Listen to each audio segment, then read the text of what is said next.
I'm thinking that's going to confuse a few people. When we think of living like the rich, we think huge house, expensive vacations, traveling the world, eating at restaurants where it's ridiculously expensive, where I went with my friends and got a military discount. As a veteran, they took 10% off of the bill for our lunch between me and my two friends that were there, and it took $210 off the bill. That's what we think of when we think of rich. So I want you to understand what I mean when I say you need to live like the rich if you want to be rich. Let's think of it from another angle. If you want to be healthy and be in shape and, not have an ab like I do, actually have abs, and you want to live longer and a more healthy lifestyle, we think of the person at the gym, the person that's spending 2 or 3 hours a day there. The person that isn't in shape feels good when they work out. So they're going to work out more. It's hard when you're not in shape to go to the gym, to take the energy, time, and effort to actually put in what it takes to be in shape. The healthy person doesn't want to enjoy the milkshake because they know that means more time in the gym. So if you want to be healthy, you need to live like a healthy person. The healthy person is going to eat right, exercise more, get good sleep, and focus on their health. We have a similar problem when we think of money and wealth. We think, and this is a huge mistake that a lot of people make, when I make more money, I'll start saving. Whereas if you don't start saving, you're probably never going to have more money. So here are some things that I want you to do to think like a rich person.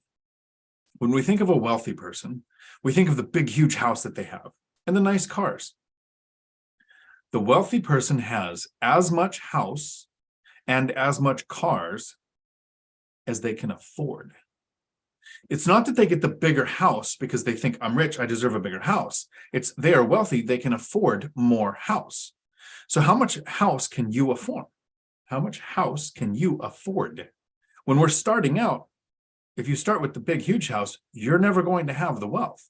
I've had several friends ask me as I was reaching financial freedom, net worth is hitting in the millions, say, why don't you live in $1 million house? You could totally afford one. And that's right, I could totally afford one because I haven't bought one. Since I focused on how much house I needed, I was living in a house. I moved into an apartment so I could rent my house out. The apartment was how much house I needed so I can get that rental income on my tax returns. Then after 2 years of saving to invest, I purchased a duplex because that's how much house I needed at that point in time. That's how much house I could afford. Now I'm in the fourplex where I'm also still house hacking. This is how much house I can afford. With a little bit over $3 million net worth, I could go buy a really nice house. But then I wouldn't be planning a trip to Portugal to buy a house and a trip to Thailand to just goof off and spending a couple months in Florida to go scuba diving. I wouldn't be doing all of these things because I would be buying more house than I can afford. When it comes to cars, the first 8 years or so of investing, I drove, just like most of the other investors I know, a 15 to 22-year-old car. That's how much car I could afford. And then 2018, I started making more money. The cash flow from the income snowball had kicked in, and I started buying ridiculous cars because those were the cars I could afford. If you think of a rich person that's wealthy, I mean, if you just picture the person, whatever comes to mind. I've seen commercials where they're trying to dictate, not dictate, trying to present the image of wealth. It's someone in a suit, sitting at a table, reading. It's either they got the tablet open to the news, they've got a newspaper if it's an older picture, or they've got a book. Because wealthy people read on average 50 books a year. Poor people on average read 2 books a year. And probably not even the ones that are going to help them financially. So if you want to be the wealthy person, you have to live like a wealthy person. How many books on finance, podcasts, audiobooks have you consumed in the last year? I'm guessing if you're here, it's probably 50 plus like me. And I think a good podcast on finances or financial freedom or real estate or buy and hold investing counts as reading a book. the things you can get out of an autobiography, literally reading somebody's life story, comes out in their stories on podcasts. A wealthy person doesn't let life happen to them. They make the life happen that they want to. So when we're poor, when we're trying to become rich, we need to not let life happen to us, and we need to make the decisions by setting goals. And one of the differentiating factors when it comes to goals between a poor person and a wealthy person is the type of goal they set. So in the video, this is the one time that you might want to take a note. And for the military, that was me stomping my foot on the ground saying this will be on the quiz later. A poor person sets outcome goals. I want $1 million. I want to be wealthy. I want to retire early. Those are outcomes. A wealthy person sets actionable goals. I want to study for 30 minutes every day to improve my finances. I want to meet one new person every week who's in a better financial position than I am. These are actionable goals. So a wealthy person is setting goals that they can take action on that will get the outcomes that the people who just set the outcome goals are actually just wishing for.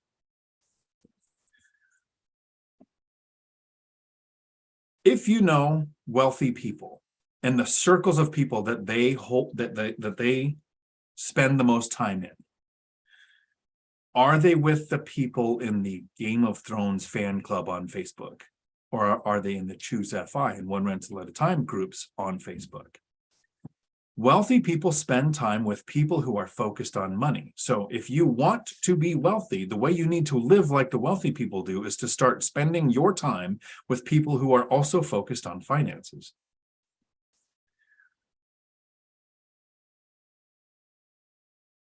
One of the reasons why I like the show Yellowstone, and contrary to popular belief, it's not because of Beth and that wuss that she's married to, because he lets her walk all over him.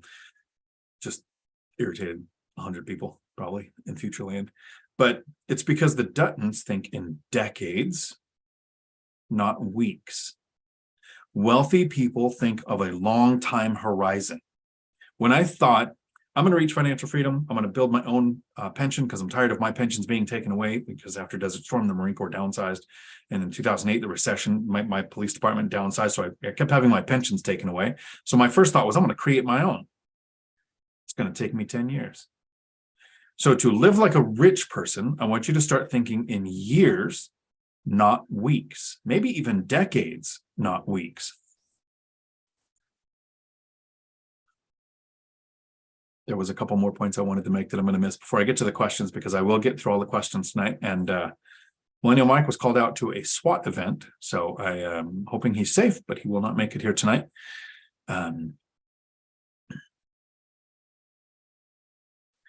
The thing I'll wrap up with if you want to be wealthy, you need to live like the wealthy do, is here's the mindset I want you to have. Stop thinking like a poor person who wants to be rich, and start thinking like you are a rich person on a journey. The rich person isn't going to change what they do once they have the money. They're going to do the things now that it takes to get the money, and then they're going to continue to do those things to keep the wealth. So hopefully that was a little less confusing than the title on the video, where you thought I was just going to say, you need to go out and splurge money and live the good life so that you'll want more of it, or something ridiculous like that.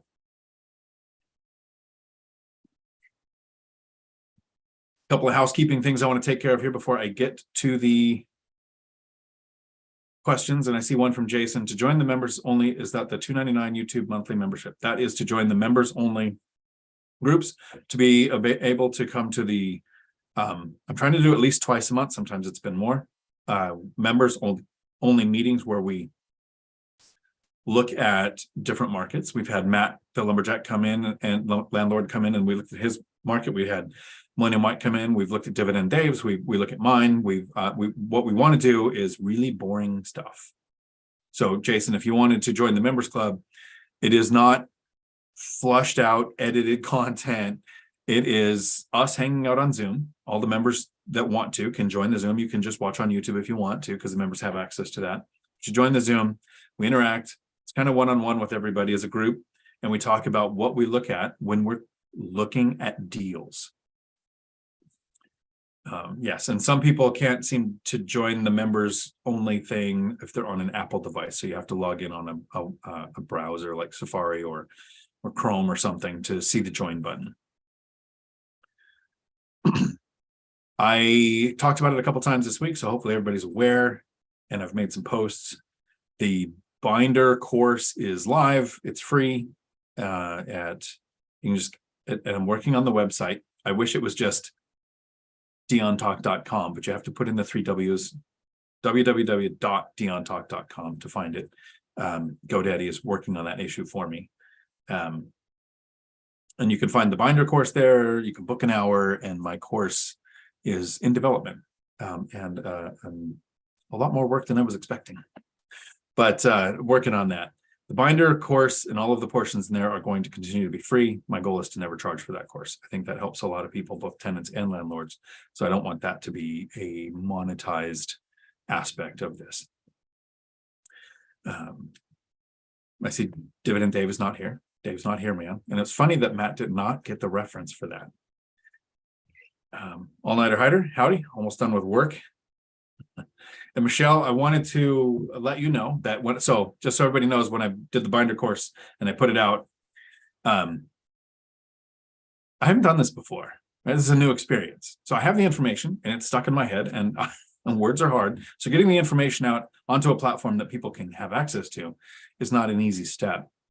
And so I put the binder course out there to figure out where my mistakes were too.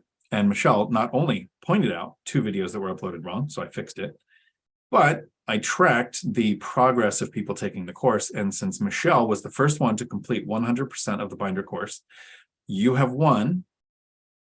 Either you get to choose, because I know I'm not arrogant. Not everybody was going to want to talk to me. You can either have a 1-hour session with me where we talk personal finance, your situation, suggestions on what to do, or you can choose an audiobook. And it can be any audiobook that you want. It would be cool if it was finance related. 1 rental at a time, 15 conversations, rich dad, poor dad, set for life, something in that realm. But it can be anything that you want. So Michelle, you have my email. Thank you for completing the course and pointing out the mistakes that I made, because that will help me make less of those mistakes, because it was a simple formatting error on those 2 videos that I won't make in the course. So congratulations. Let me know what you pick. John, howdy. All-nighter texting Dave now and sharing this with him. Thank you. I appreciate it. Tiffany, howdy. Aloha, Mark. Hopefully there were no cats caught in palm trees today. Laura, howdy. Good evening. So it's weird because I'm on the West Coast, you're on the East Coast, so it's evening for you. It's 4 p.m. for me. But next week I'm headed to Portugal, where what time will this be? This will be like midnight, 11 o'clock at night when I do these. So that's going to be fun. Hopefully the Wi-Fi is good. I've never been to Portugal. So had a little trouble when I was in Colombia with a couple places. Didn't have YouTube yet because that was 2018 when I went to Colombia.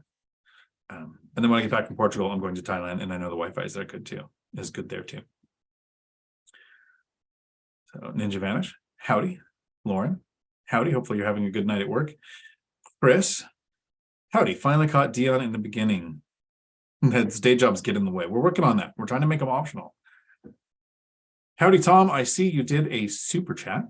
I appreciate it. Thank you. Let me look and see if you have a question in here. And if I missed it, let me know or throw it up there. If you're just glad to be here, I'm glad you're here too. Thanks. And I appreciate that. That super chat probably spread this content out to a few more people who logged in after that.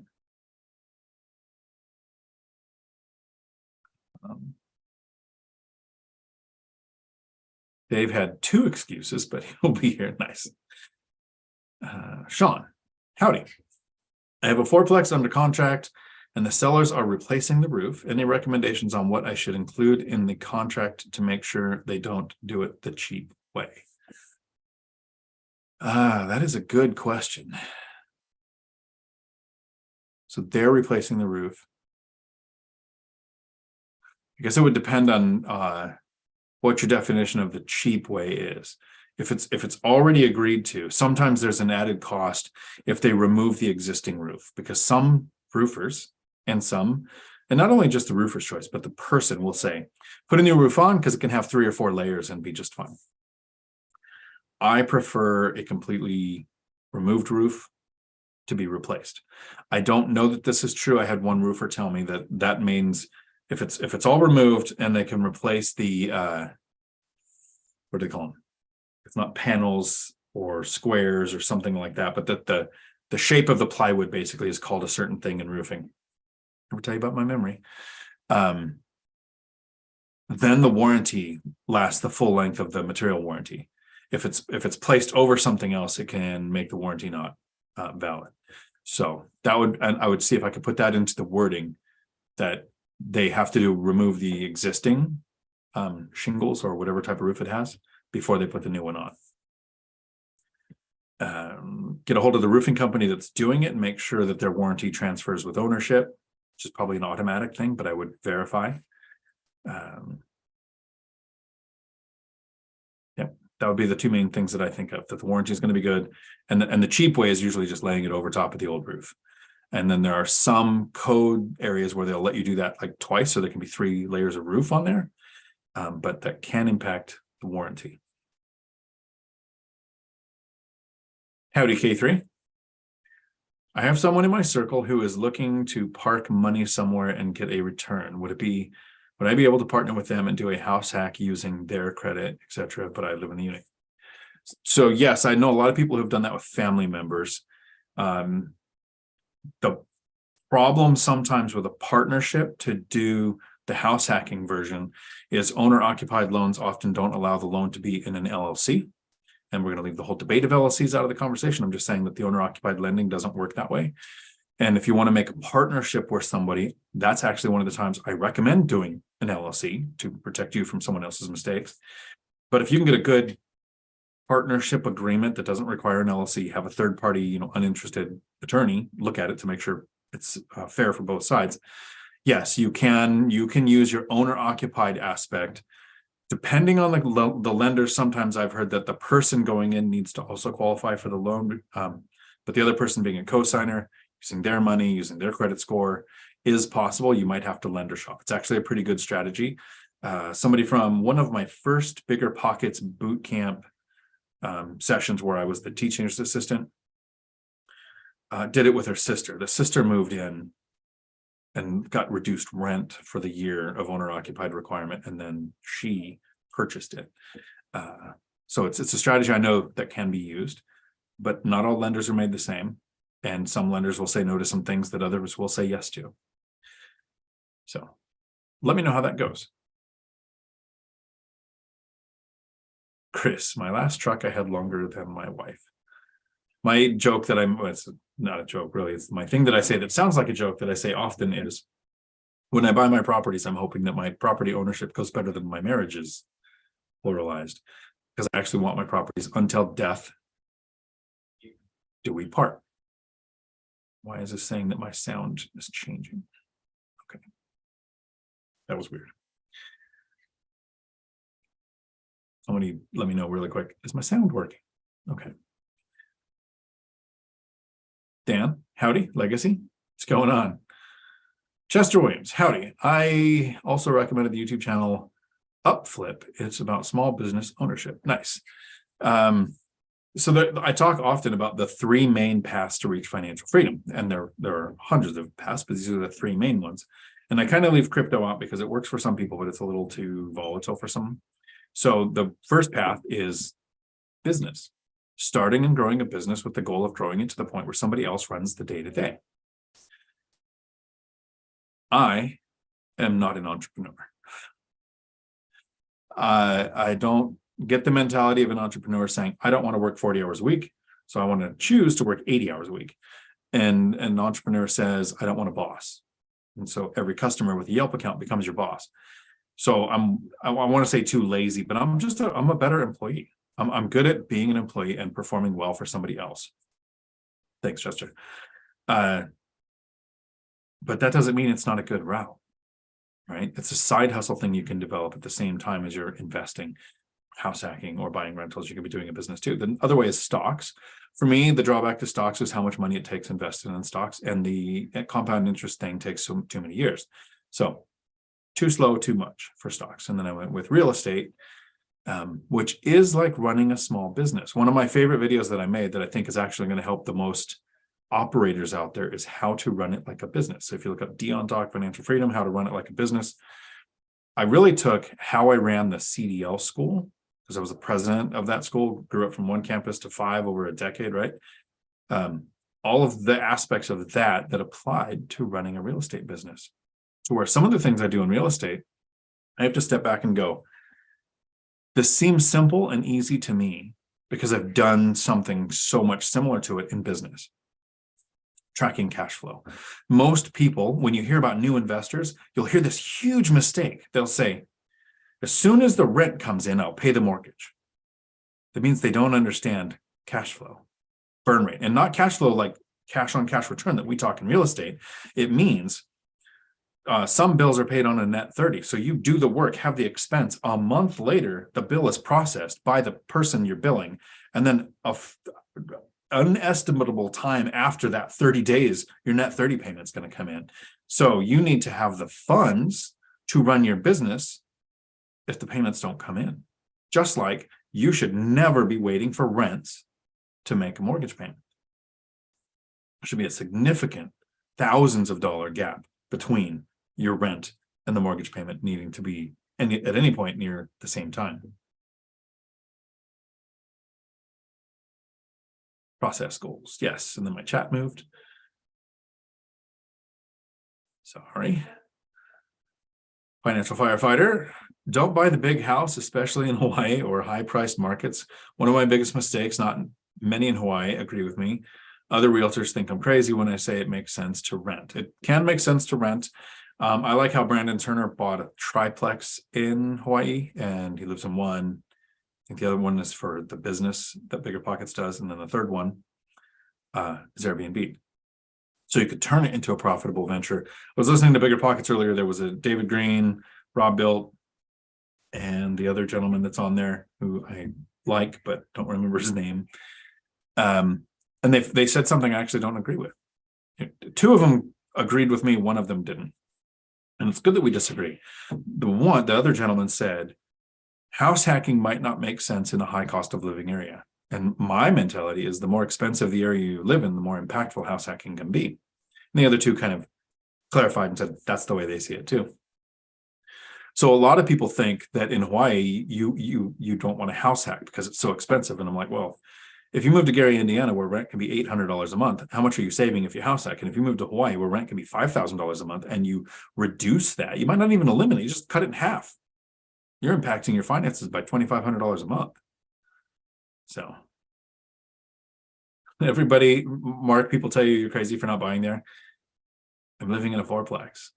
And I have $500,000 in the bank. I could just go buy any house I want right now of entry level home. Why don't I? Because I'm gonna either buy another cash flowing asset, or I'm gonna buy a house in another country where the cost of living is better and the property prices are better, and I probably Airbnb it when I'm not there. And this irritates so many people if they hear it out of context. Being poor or being wealthy is a choice. It's a long string of choices all put together, but yes, you can have a life event. You go through a divorce and find out about $89,000 in bad debt in your name you didn't know existed. For a while, you're kind of poor. But do you choose to go further into debt? Do you choose to file bankruptcy and lose the ability to get a few of the jobs that are out there? Do you choose to pay off high interest debt, anything above 6%, or anything with an adjustable rate, with half of your money that is above what it takes you to live? The other half you save for a house hack for 2 years, and then you save for another 2 years to buy another rental, and you just slowly turn this from I was poor because of a life event, and it took 10 years of a string of choices to make work completely optional. Chester, or actionable goals. Yep, exactly. Jason, we talked about that a little bit at the beginning. Millennial Mike says to like the video, don't get shot. Or at least if you do, have a good story. Appreciate that. I think we are at 69 on here right now, 32 likes, so we're 50-50. That's not bad. Half the people think I suck. Fair enough. That's better than my marriages. Thank you. Millennial Mike is here in the chat. Yes, he is. Me too. Michelle, I'm also sending positive thoughts that if he got shot, he'd have a good story. Rob, just getting married 2 times was living like the rich. So getting married 2 times was living like the rich. Probably. I think, although sometimes money does tie people together for a bit longer than their marriage probably would have. I don't know too many people who get a divorce and then their life isn't better. It's all how you think of it. Ninja Vanish. Think like a rich person that has a goal to get richer. Exactly. Yeah, not too many rich people. It's very rare for a rich person to sit back and go, I have enough. Like I've tried to make some videos where I go to Zuber or Lumberjack Landlord and say, well, how do you know how much is enough? For me, it was like 4 times what it takes me to live. Is that enough? Yes. But am I still fairly living frugal, not doing stupid things with money? Am I continuing to invest the money to make more money, but going to buy more assets? And you're still looking at like things like a rich person, planning for years, not weeks. I totally agree. Jason, thank you very much. I'll join today. I have heard you speak about it. That is the help I am looking for. Good. So you know what to expect. We're looking at deals. We're going through stream of consciousness thought. Here is what I'm thinking when I look at the price, the location, the neighborhood, the property details, the rentability of it, the aspects that would attract or keep tenants, the things that would be deal breakers for me. Like we just go through all this kind of stuff. Kill my channel if we just did that on a normal video. Michelle, too bad Mike can't be here. He had a short about PITI being 50% of the rental. And I was like, well, yeah, exactly. He's got some great numbers when it comes to his portfolio. And now Mike started investing in 2018. Wait 2 or 3 years, and I want to see the numbers that he's got, because he's hitting the 5-year mark, right about the time the income snowball starts to come in. He actually talked a little bit about cash flow from one of his most recent months, and I won't share his numbers. He can if he wants to, but he's right on the cusp where you sit back at the end of the month and you think, that's more money than I usually make from my job, and I didn't have to do anything. Like currently, we did a ton of stuff to get to that point, but the next couple of years, it only gets better.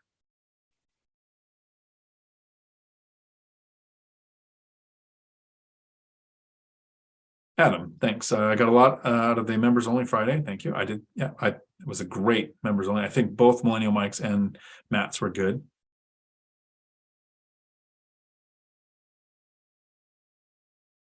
Roof sheathing or roof decking Ninja Vanish. Maybe there was squares. Is that what they called it? Because the roof was 21 squares and they had to replace a couple. I think that's what they called it. MJ, an Audible book or podcast is considered a book. When I was really young, when I was in the Marines, I used to read a lot because, Marines just kind of sit around. You're either exercising, training, or you got nothing to do, cleaning equipment. So I read a lot, physical, paper reading, but then have kids, grow a side hustle, work a job, be a truck driver. It became Audible books. And I think Audible books, to me, I retain more than when I read. It's a different experience. I listened to Rich Dad Poor Dad several times, and then I read it, physical copy one time. And the Audible, it's like, here are these concepts, right?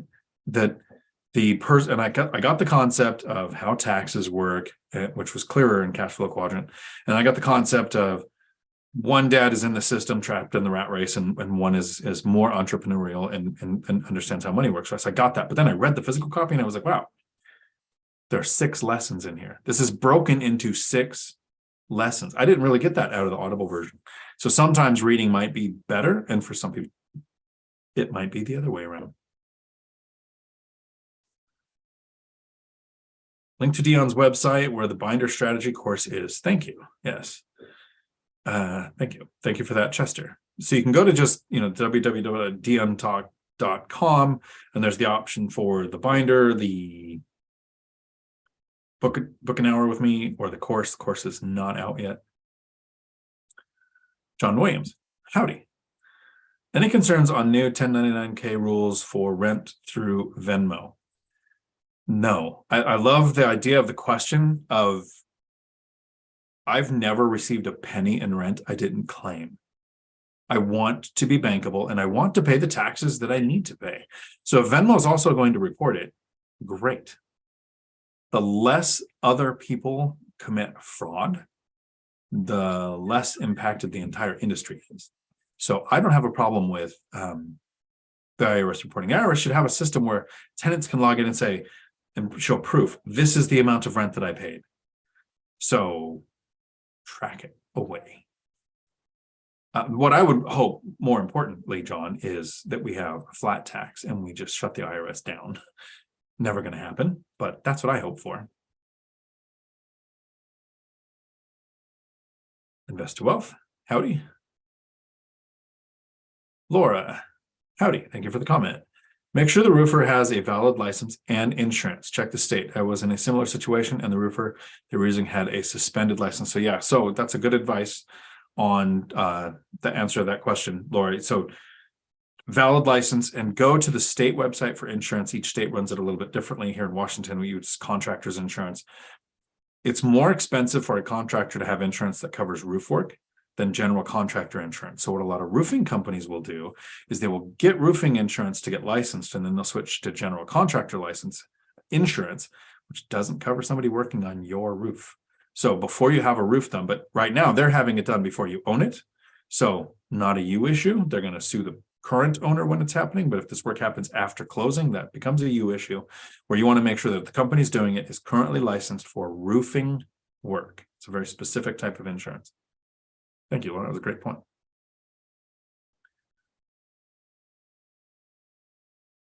Josh, you got to have plenty of reserves to sleep at night. So absolutely. Like that's a very valid, clear point. Knowing how much your reserves need to be is important, and not having too much is important too. So when you're just starting out and you have like one or two rentals, I think a reserve of $10,000 can handle a couple of months with no rent, can handle a roof, it can handle a water heater. Everything above that amount, you should be figuring out how to put to work. Once the portfolio grows and you start having 5, 10, 12 rentals, a couple of roofs, a couple of water heaters, a couple of tenants with a couple of months, things can kind of compound. So I raised from 10,000 to 30,000. And that was while I was working. And when I stopped working last year, I increased my reserves to 50,000. So 50,000 sitting in an account of don't touch in case of emergency. Like don't, have to break the glass to get into it, really, or open the app, whatever. But everything above that needs to be put to work. It's at some point, and this is almost don't want to say it. Don't compare year 10 to year 1. I think after my next rental acquisition, I'm going to start buying stupid things like an RV or a boat or just dumb things, because the assets are going to buy them. But if you want to be wealthy, you have to live like a wealthy person, and a wealthy person has assets to pay for those things. And while I had reached the financial independence at 4,000 a month in cash flow, and then financial freedom at over 16,000 a month in cash flow, it's like 17 now, and another rental will push me closer to 20. Then I start looking at doing dumb things. If I did them earlier, I never would have got to the point that I'm at. But a SWAN account, sleep well at night, that is good insurance, good reserves, being proactive and actually fixing things.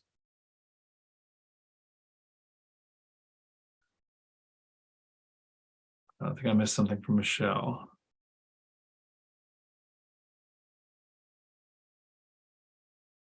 To make the payment or any repairs. I missed if there was a question. Sorry. Chester, I almost forgot about the complement to upflip, the highly recommended, the E-Myth revised by Michael Gerber. Also, there's an REI version of the E-Myth book with Than Merrill and Paul Asasian. Cool. I am not familiar with any of those. Howdy, Stephen. I think it was Henry Washington. Chester was the third gentleman that I was trying to think of. It was a good video. I forget what it was called. I would recommend it if I had it in my head.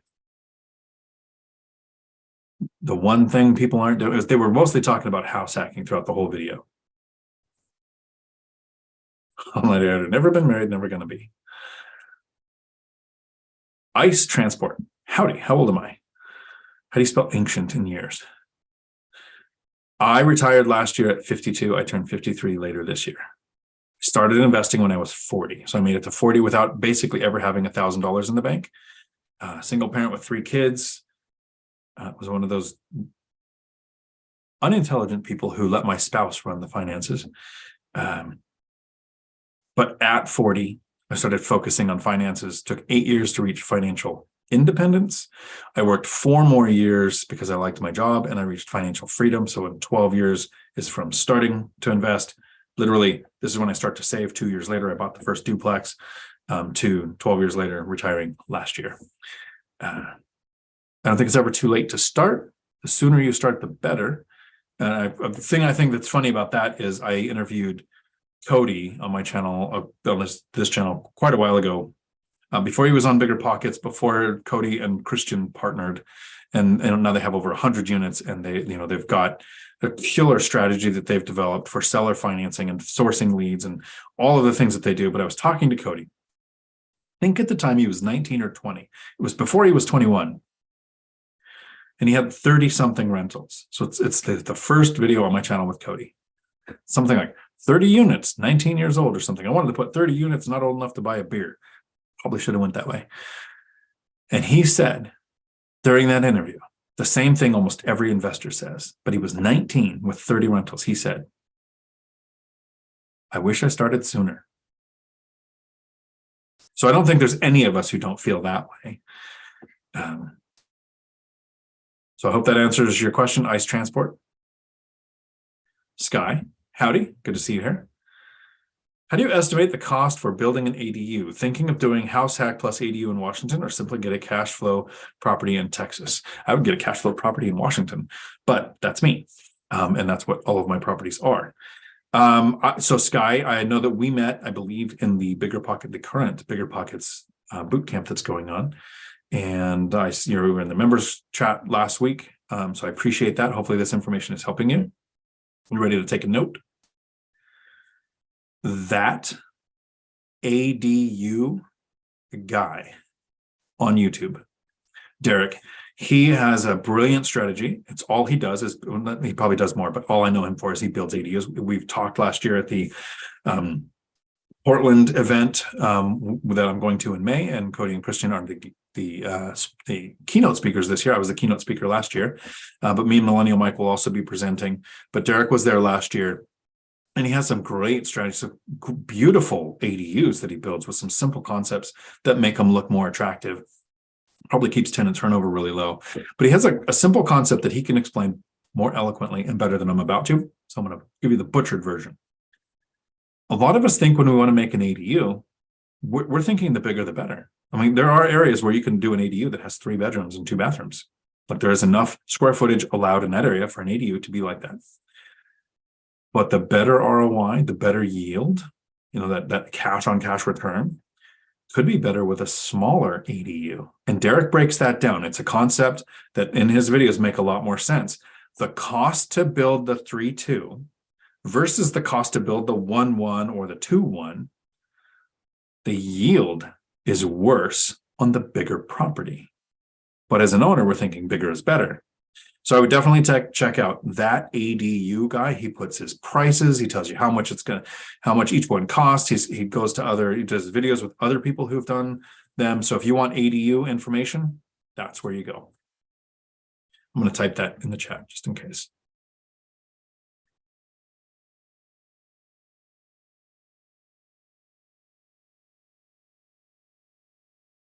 Gosh, Howdy, you forked over some likes.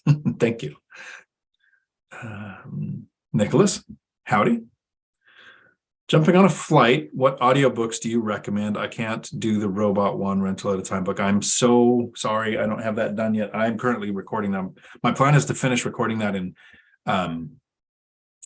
Portugal. And I'm going to take a note because if you're jumping on a flight, you might not be here anymore.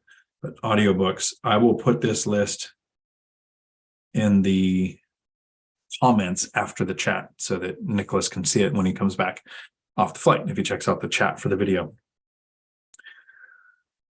So the one rental at a time audiobook that is narrated by the robot sucks. It's my one negative critique of that book. It's a great book with good information. It's like a 15-year journey. I narrated 15 conversations with real estate millionaires for Zuber because I didn't want him to use the robot voice again because I wanted more of that information to get out to people. And that was biting off way more than I thought it was going to be. Narrating a book sucks. But then I promised Tim I would do the first book one rental at a time for him as well, so you can have a version that isn't a robot. Hopefully I suck less than a robot does. I'm about about a third through it. I have 2/3 left that I'll do on this trip. Should have some time to do it there. And audiobooks that I really like: Set for Life by Scott Trench, Cash Flow Quadrant by Kiyosaki. Most people have listened to or read Rich Dad Poor Dad, but Cash Flow Quadrant is a really good one to shift your mindset on how taxes work. Mindy Jensen and Scott Trench came out with a second book to like a follow-up to Set for Life that had some more strategies in it than Set for Life did. So there's a bunch of those books out there. I like the book by Andrew Ballard, Your Opinion Doesn't Matter, on dealing with customers, because our tenants, and sometimes the way we look at it, our handyman, contractors, property managers, are all a form of customer for us. So Your Opinion Doesn't Matter by Andrew Ballard. Then the classics never hurt. Think and Grow Rich, Richest Man in Babylon. Those are two that I recommend to pretty much everybody. Put Ahead to Freedom. Howdy. Millennial Mike, 2 to 3 years, I'll be in Portugal with Dion, headed to shots fired at neighbors, then officers call. Now a barricade. It's a busy day.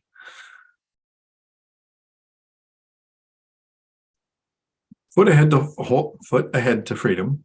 What to watch for and walk through before closing. So before closing, hopefully you've had an inspection done, a professional inspector go in and inspect it. You're watching for how the appraisal comes back. When it comes to estimating what the rents are going to be, let me translate what pro forma means. Made up bull dookie, right? Doesn't mean anything. What's in the current leases doesn't mean anything. What is in the rent rolls of what rent is being collected doesn't mean anything. You need to estimate area average rents based on what type of rental that is with comparable rentals in the area. I've seen things where somebody will take the deposit and tell a tenant, look, I get you in a spot. We're going to put you in there. I don't need a deposit. We're going to make your rent higher. And that, $200 a month or so is your deposit for the first year. And next year, your rent will come down by that amount. Not written anywhere. It's just a verbal agreement between the owner and the tenant so that their rents look better when they go to sell and the tenant gets to move in without making a deposit. So nothing matters except for the area average rent that you come up with.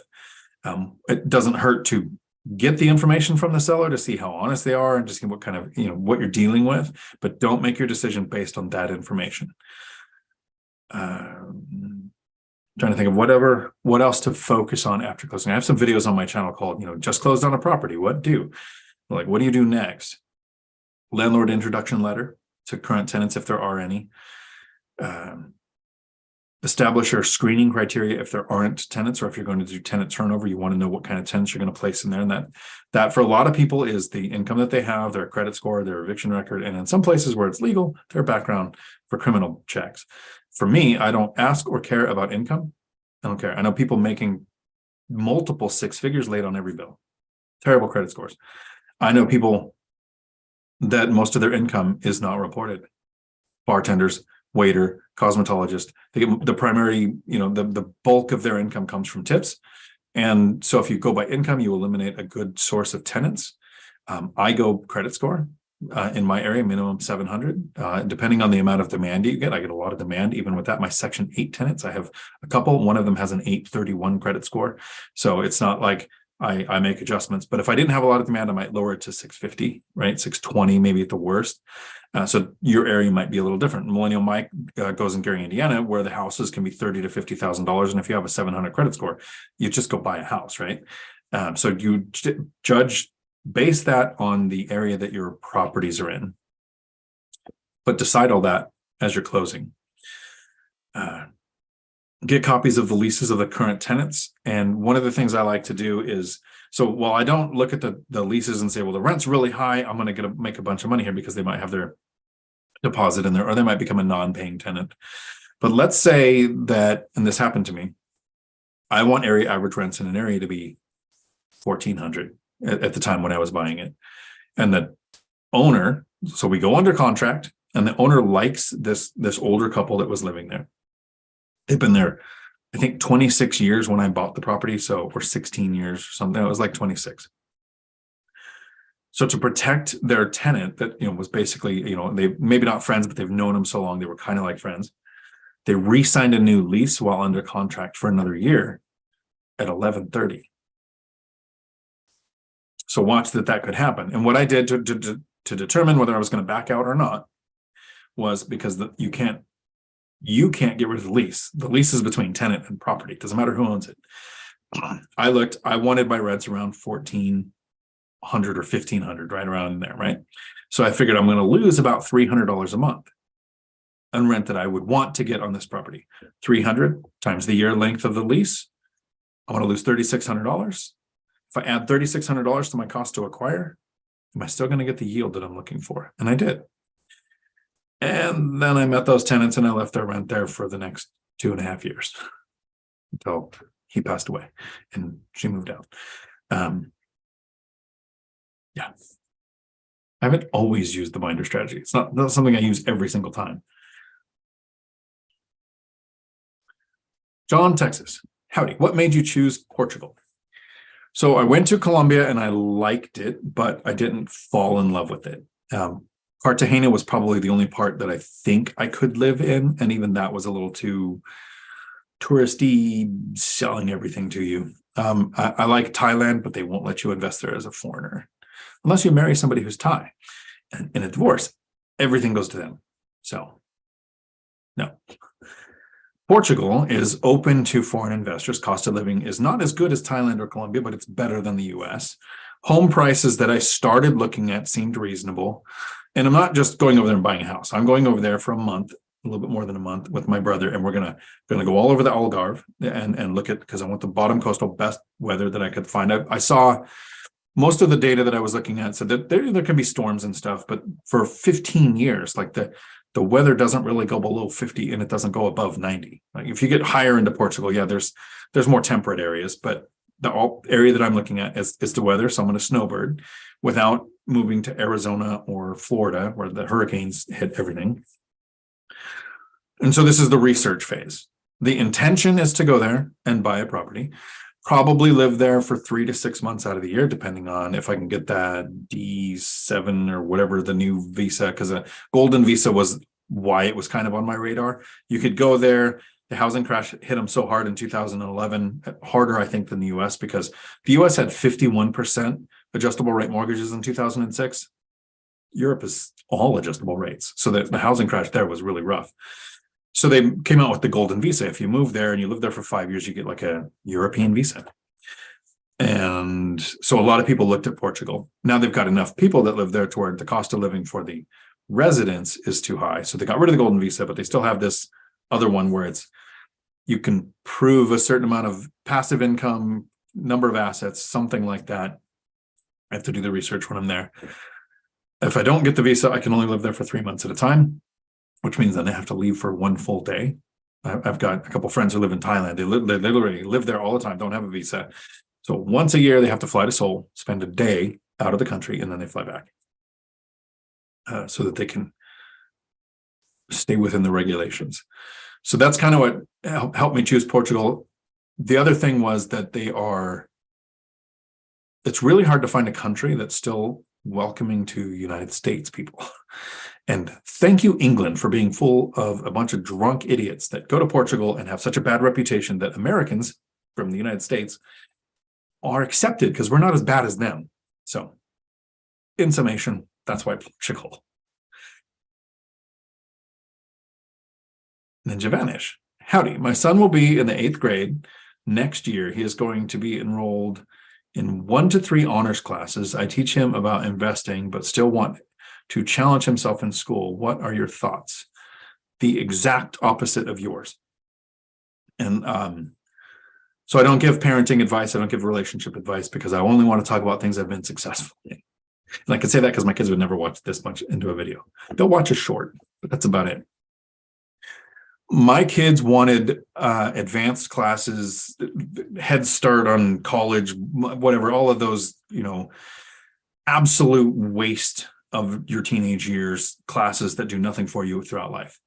That's my opinion. You asked for my opinion, I'm giving it. So you can attack me in the comments if you want to tell me I'm an idiot, because somebody did last week, or a couple weeks ago, when I talked about college is good if it relates to making more money in a field that requires a college degree, but that's not very many degrees. And it's more common now to make a significant more amount of money if you don't have a degree. People didn't want to hear that. So I got kind of attacked in the comments, which I'm okay with. I have thick skin. I tried to talk my kids out of advanced classes to everything I could do, everything I could try. But they were like, nope, I'm super smart. I breezed through classes. So they took the advanced classes and added all this stress to their life. My son did really good, got an academic scholarship and a wrestling scholarship, went to college, got a job at PayPal running a division, and then I got him a CDL so we could actually make enough money to pay off his student loans. That's what actually got him through paying off his student loans, because the degree meant nothing in the employment. Like a business information systems management degree who couldn't make an access database. Like, you go to college to get a degree. If it applies to your field, sure. If it doesn't, it's debt and wasted years. My daughters, would probably kill me if they knew I was going to say this. They did great, straight A's, advanced classes until their senior year when they both got burnt out. And then it was everything I could do to just get them to finish high school. Like, I'm not saying I threatened teachers, but it came pretty close. Your kid, if they want to take these advanced classes, it sounds great. But when you add the stress of growing up and hormones, and that it's probably going to not help them get into college, because those advanced classes don't help you get into college. The colleges are going to make money off the courses they make you take again anyway. It's rare to find a college that will accept those high school classes as credits. They say they will when you enroll, but I've experienced it with 2 kids now where they didn't. I would tell your kid, what are you trying to be? If the college degree is going to lead to it, and you find a college that will accept these advanced classes, sure, but you're adding a bunch of stress to an already stressful period in our lives. And I'm sure I'm going to get a bunch of hate for that, because you're supposed to motivate your kids to do everything. But welders, HVAC technicians, linemen, CDL, all of these trades are making twice what somebody's going to make by getting a degree and racking up a bunch of debt and not working for several years in the field that they're training in, except for some very specific fields. Accounting, medical, right? That if it relates to it, absolutely. Sorry for everybody that came here for real estate advice. I try to stay off the parenting stuff because I have a contradictory view from everybody. And also argue for 10 minutes on why sending your kid to a private school is the dumbest thing you could do, but I won't. Lisa, sorry, and my chat moved right at the right time. Howdy, Lisa. Ninja Vanish, I hope that was helpful. I wasn't trying to be mean. I was trying to give you my honest opinion on having 3 kids go through exactly what you're talking about. If you have the option to withdraw Social Security early, what is the benefit? Why should someone do it or not? So I have a video on my channel called So Security. It's simple math, Lisa. And this is the United States. So if you're somebody in another country, it probably works different. But currently in the United States, you can pull Social Security at 62. And if you wait till 67, they call that maximum retirement age. And they're talking about pushing it to 70, which would probably cause riots like are happening in France, where they pushed it to 60. 62 to 64 is causing rights. So right now we're 62 or 67. If you withdraw it at 67, you're going to get 100% of what you could draw out. So it's called 100%. If you take it out at 62, you're going to get 70%. So you lose 30% forever. It's not like you take it at 62, you're getting 70%. And then once you turn 67, now you start getting 100%, right? So every, and I'm going to use a very professional term, doofus on the planet says, wait till 67 so you can get 100% of your Social Security benefits, right? Let's do the math. And let's understand why the government wants you to wait till 67. First, 12% of people die before the age of 62. So 12% of people who have contributed into the Social Security program for decades never see the money. Don't have a spouse that's going to see the money. Don't have kids that are under 18 to get the money. So there's a big financial gain on it being 62 to start with. You can't even take it out early like a 401k and pay a penalty, right? It's not there until 62. So let's say you can get $1,000 a month, right? It's not even going to cover the rent, but let's say if you wait till 67, you can get $1,000 a month. I'm going to use nice round numbers. So if you get it at 62, you're going to get $700, 70% of $1,000. So you lose $300 a month. $300 a month for 5 years, right? 300 times a year is 36 times 5 years. Someone do the math for me, please. Or maybe I'll just bust out the calculator. It's going to take you, if you wait till 67 to start that, 11 years to break even. The $300 a month that you're missing, if you wait till 67 because you were missing $300 a month, but you got $700 a month every month for 5 years.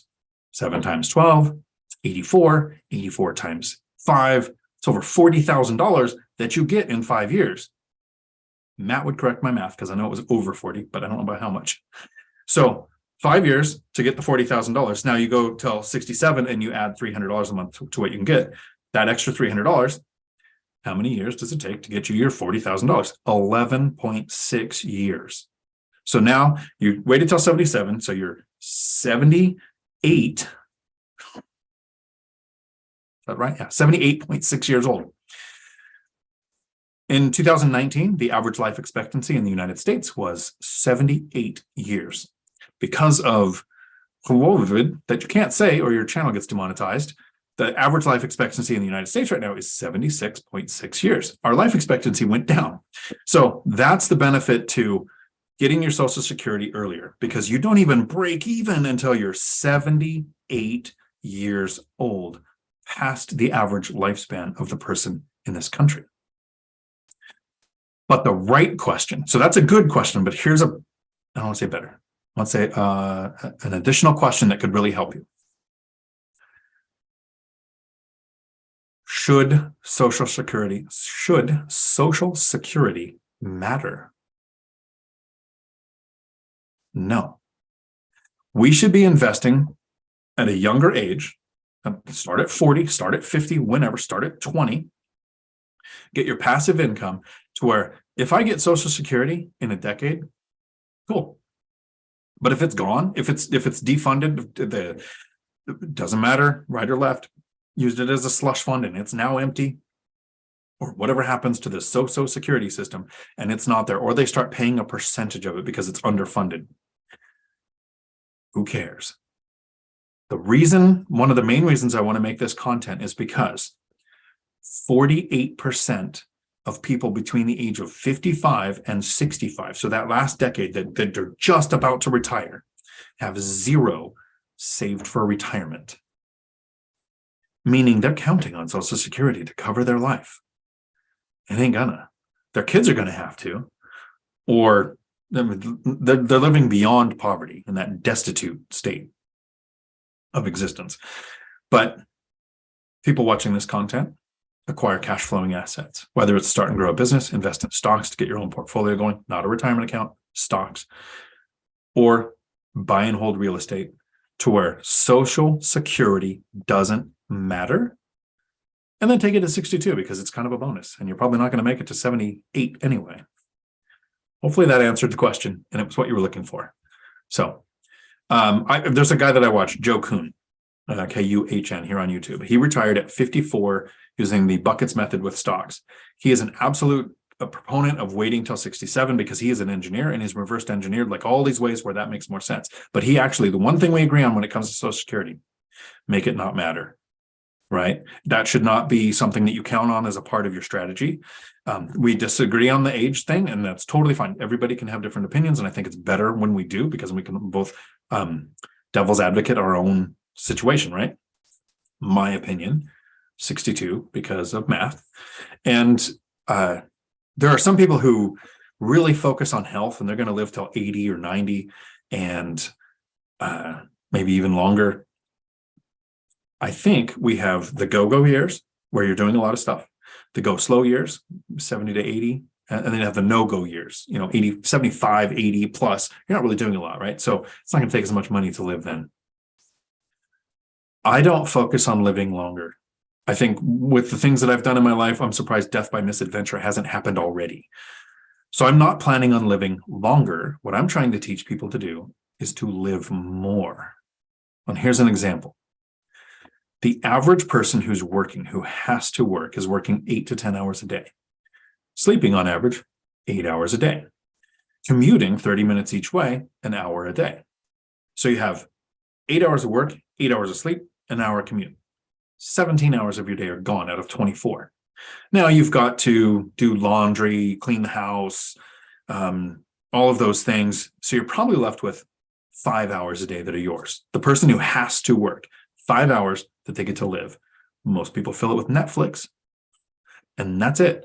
But there are people who fill it with growing our side hustle, right? I played World of Warcraft for years and sold things online as a side hustle. I bought rentals and learned how to do this and develop the systems to make it take as little of time as possible. But in the beginning, it took a lot of time. I retired early at 52 last year. I reached financial freedom where the cash flow from my assets is more than 4 times what it takes me to live my life, which is the point I'm trying to get all of you to.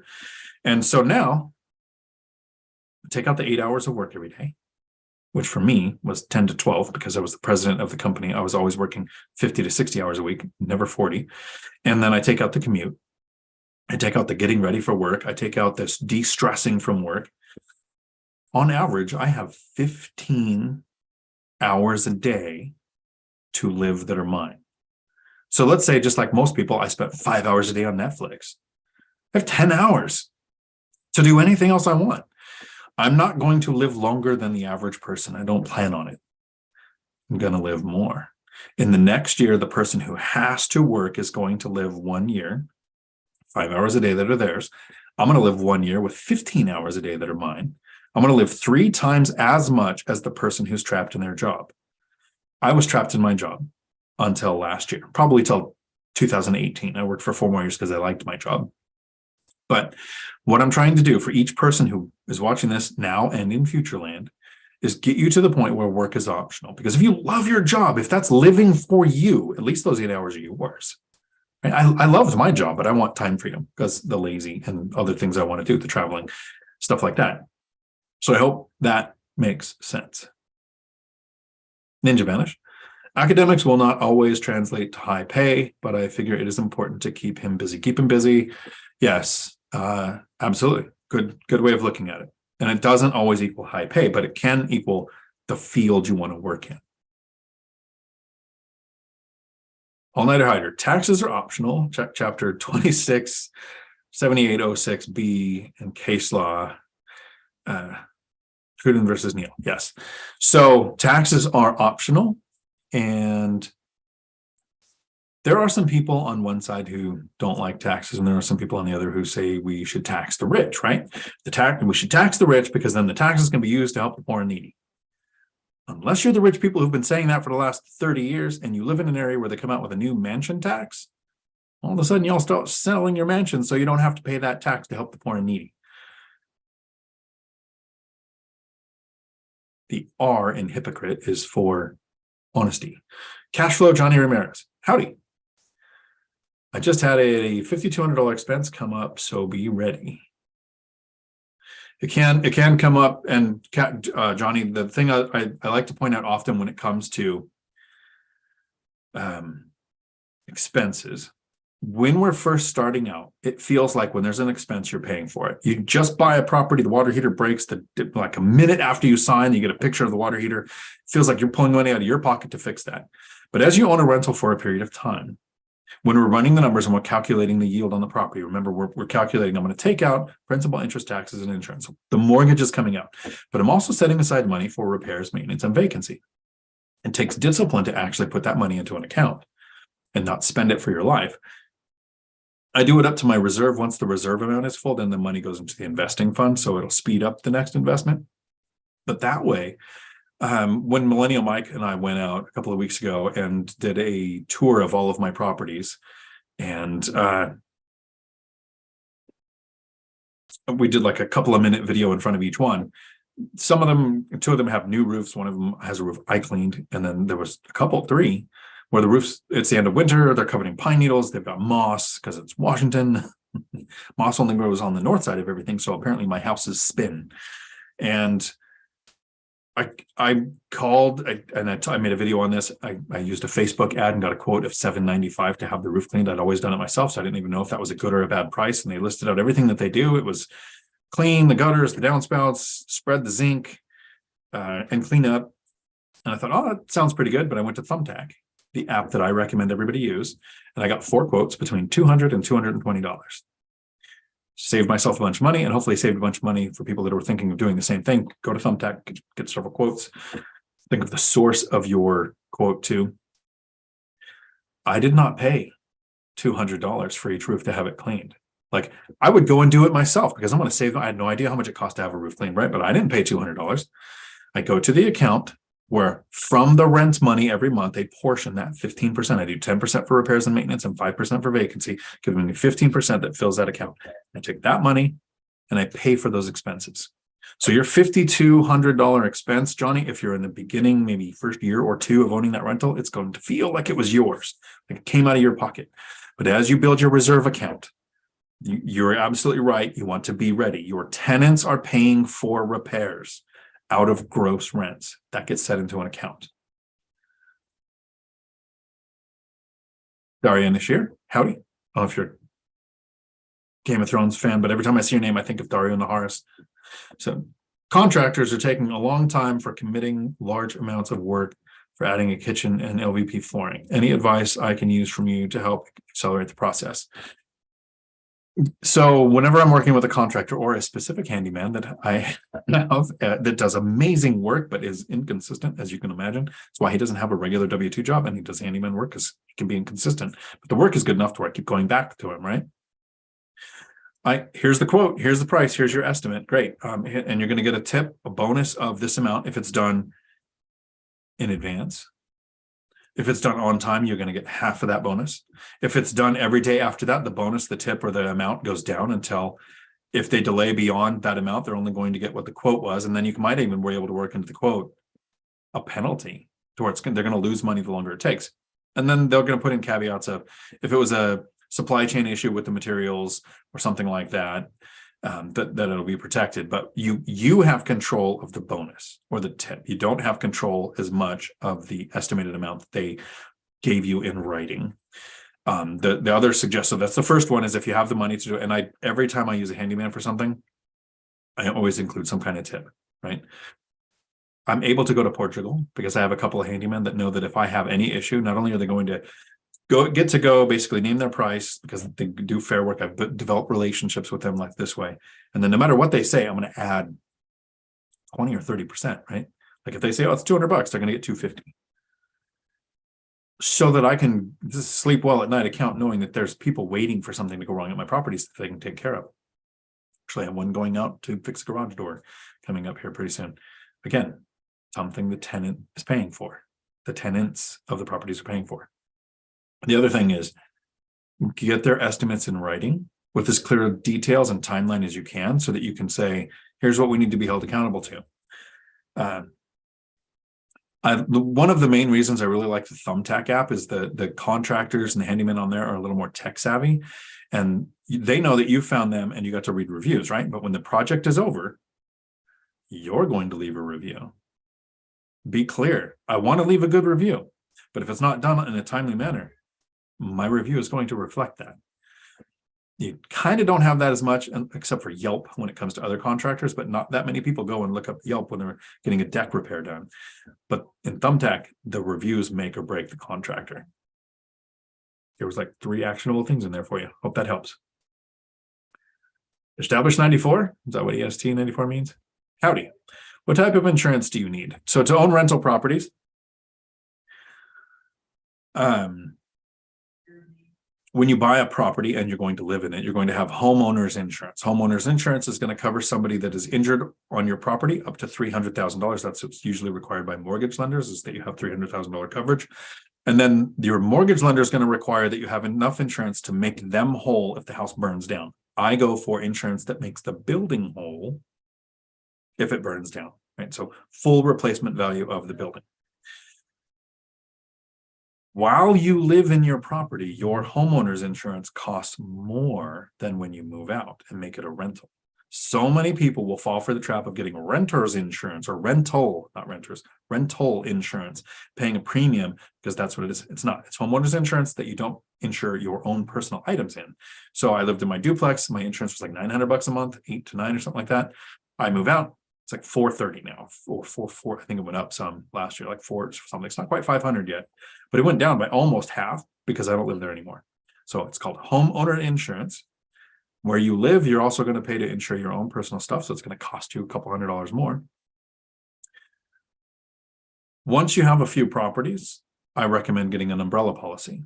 This is going to cost you somewhere between $500 and $700 a year to have probably $2 million in coverage. So that if somebody gets hurt on your property or sues you and they win more than the $300,000 injury or slip fall coverage that your insurance policy offers, then it triggers the umbrella policy and that covers the remaining. And also triggers the insurance company to bring out their attorneys to protect their $2 million. So you're not in this by yourself. That's the type of insurance that I recommend. I got an umbrella policy when I hit 4 properties. Probably should have did it when I was at 3. So the 3 forms of asset protection that I use to cover insurance. The one is everything I just said about insurance. And this is at the 1 hour and 12-minute point of the video if you want to watch it again. The second thing is leverage. I have 7 properties with 6 mortgages, meaning on 6 of my properties, the bank is in first position. I don't want my properties paid off. They will be eventually. The tenants will pay them off. I don't want to pay them off early. There's no benefit to it. And the third thing to protect your assets, the best insurance to have, is to be proactive and actually fix stuff, right? Tenant complains about something and it has something to do with safety, banister, stairs, windows, not or anything like that, you get it fixed quickly. And do walkthroughs, have your handyman do inspections, look for safety concern items. And those are the 3 forms of technical type of insurance or asset protection that I use. Michelle, no question. I was just responding when you, okay, thank you. Cool. Eugene, howdy, Eugene. Nice to see you here. Thank you for the website. Congratulations on the website. I appreciate that. It is a pain. Ice Transport. Thank you. Buying my first duplex soon. Awesome. I recommend Ice Transport taking my free binder course when it comes to setting rents, getting your tenants to ask you to raise the rent. It's www.diontalk/binder, diontalk.com/binder. I'm not charging anything for it. It has all of the ways to use the strategy to get your tenants to ask you to raise the rent.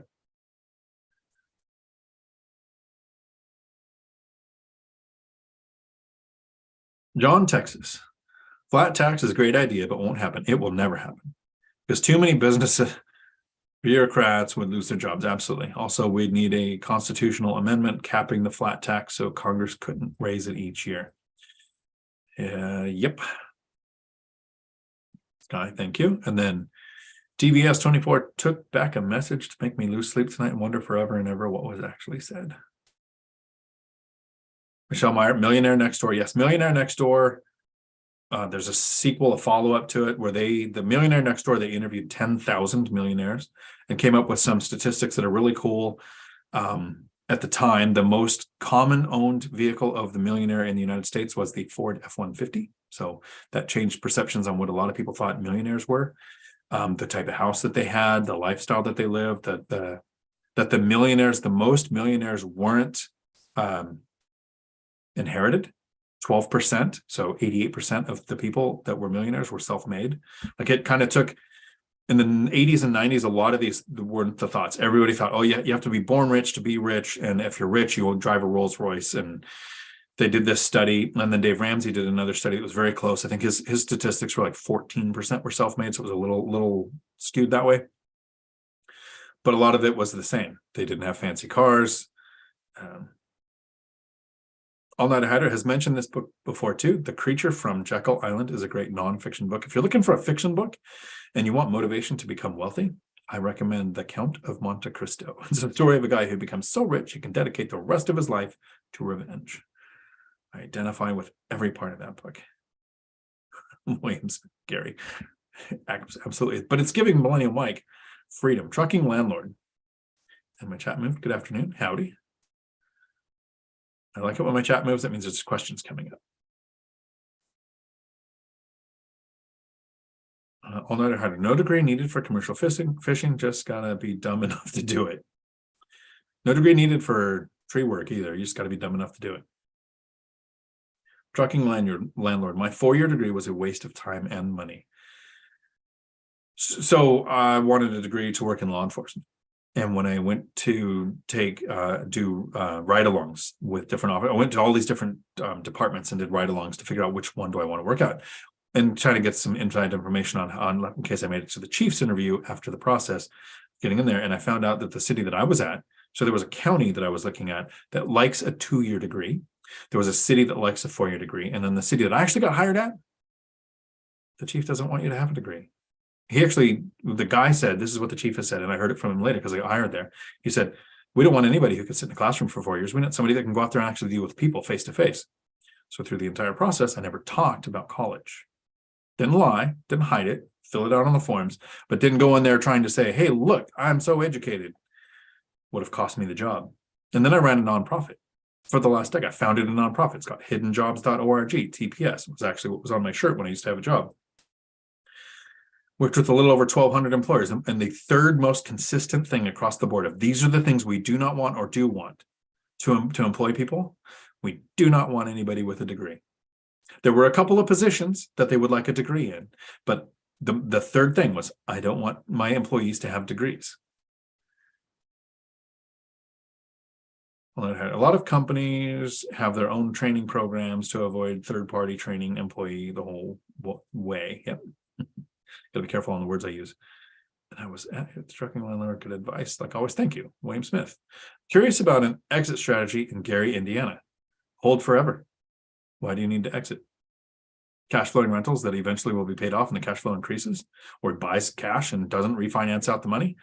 My exit strategy is buy and hold forever. And I say this often. I want my real estate portfolio to perform better than my marriages, until actual death do we part. And so an investor in Gary might do the same thing. Although being in commuting distance to Chicago, something shifts there. So like a couple of Amazon terminals go in, or Boeing moves their plant because of tax benefits or whatever happens, and there's a massive appreciation, maybe sell 1031 and buy in a different area. He's going to have all kinds of options. But if Millennial Mike is listening, if he's not, staring at a door to barricade, maybe he should make the video on what is the exit strategy for Gary, Indiana. I will find out this weekend. We're leaving the 31st. We're there from the 31st to the 4th, going and looking at all of his portfolio and helping him with his new triplex that he just closed on. TBS 24. ADU size depends on what's there. Land, cost, permitting in LA. Stay with current footprint up to 750 or full 1,200. 1950s garage footing unlikely to pass code. Adding 250 is cost effective there. Cool. Yeah, so you have to know your local market and what you're going to get for rents, what you're allowed to do. But I really liked how the ADU said sometimes smaller will get you a better yield. Lauren, I'm about to start reading The General Theory of Employment, Interest and Money by John Maynard Keynes. Cool. Let me know what you think. I have not heard of that one. REI Stoners, 3 hours of overtime, but I'm here. Nice. And then I think I got through some of this. Josh, howdy. I agree with your school philosophy. Nice. TBS 24, from a guy who got a doctorate, I'm giving my kids the same advice as you. 100% right on. Thank you. Thank you very much. The Yoder. Howdy. College degree is an expensive piece of toilet paper. My wife has two, bachelor and a master's, and I have an 8th grade. I make more than double what she does. I have a friend who has 2 bachelors and a master's, and she's brilliant. She's buying rental properties. The degrees aren't going to be what gets her financial freedom. Rental properties are going to. Lauren, my nursing degree was totally worth it. Exactly. It's related to the field. My sister, who's a traveling nurse, that degree is exactly where her job comes from. If it's related to the field, go for it. It's given me a lifetime of adventure for sure. I want to invest properly now to work towards financial independence. Yeah. So I wasn't saying the degree is not the right thing. It's the right thing for the right people with the right goals. But here's the problem. So I was the president of the Northwest Career Colleges Federation, so 112 vocational schools. And I was the president of their federation. We used to go and do lobbying for the state and higher ed committee, transportation committee, because I was CDL, but all these other things. And then there's these 4-year degrees that have millions of dollars for lobbyists, right? 100% of high school students are told to go to college. High schools get their funding based on how many college applications are submitted. Not how many people go to college, but how many applications are submitted. With 100% of high school students being told to go to college, 15% continue on to finish a 4-year degree. A lot enroll in college, create debt, but not that many finish. 40% don't finish the start of a 4-year degree. So 15% of high school graduates complete a 4-year degree, with 100% being told to go to college. Imagine how decimated our colleges would be if high school students were actually shown, and not just, hey, here's career day, but you have people come in and go, look, I'm a truck driver. I drive for Oak Harbor Freight Lines, made $115,000 last year. I get to listen to audiobooks all day long and podcasts, and I don't have to be around people. Colleges would be empty. But for the right field, for the person who wants to work in that field, sure. I wish our college system was more, if you want a degree in welding or nursing, here's your nursing information. Not, here's 2 years at a community college to make you a well-rounded individual that no one in the world is ever going to care about. It's going to make you feel important, but probably stupid at the same time. To get the degree, you have these other non-related courses. I think that is just a money grab because the federal government said we will back student loans and people can borrow as much as they want. So now every cost of every course went up, and every not course, the degree, the certificate requires more classes. Zach, howdy. College degrees are like investment knowledge. Useless if the knowledge isn't used or if it's not relevant. I actually said that in one of my courses. Was wrapped. So the course that I'm putting together, there's the mindset videos, then there's the actionable item videos, and in the actionable item, the 6th one, I really go over taking action. Right? This knowledge means nothing unless you do something with it. When we learn how to save, if you learn how to save, but you never work on your credit score, your lending options aren't going to get much better, even if you do get down payments that grow. I mean, you might go DSCR asset-based, but your credit score is still going to be looked at. If you don't talk to a lender, you don't know what kind of properties you even could look at. So you're wasting agent's time. But if you do all of these steps in order, as you master each step to reach financial freedom, it actually makes sense to go to the next one. And the 6th step, the final part of that actionable items listing in the course is, and I say it nicer than this, but do something with this information, right? That might be study the market and realize nothing here works and don't make any offers, but you know that market sucks. Then like Millennial Mike, he went out and found Gary, Indiana, or me, I went from single family to small multifamily, and I just shifted my strategy, but I studied first. Zach, wish I could take 50% at 55. Yeah, no kidding. William Smith, howdy. When people can't afford to live off Social Security, they have to wait until full retirement age to avoid being penalized from their earned income. True. And there's another thing too. I have a friend whose mom is very older and at the right age to break a hip and just messed her up, right? But she has a significant amount of money in the bank. Medicare Medicaid or Medicare or whatever it is will pay for her housing in a home once all of her funds are depleted. Like you have to go broke, and then then it's going to be shared room, terrible. Like, yeah, that sucks. At a certain age, having to rely on the government for care is a nightmare. And the worse than the government, look, and just in case I die in a car crash tomorrow or become, incapable of providing for myself, put me in a home. I don't want my kids to take care of me. I saw how their pets ended up, every single one of them. People are like, oh, I want my kids to take care of me. I don't want them to put me in a home. No. Home.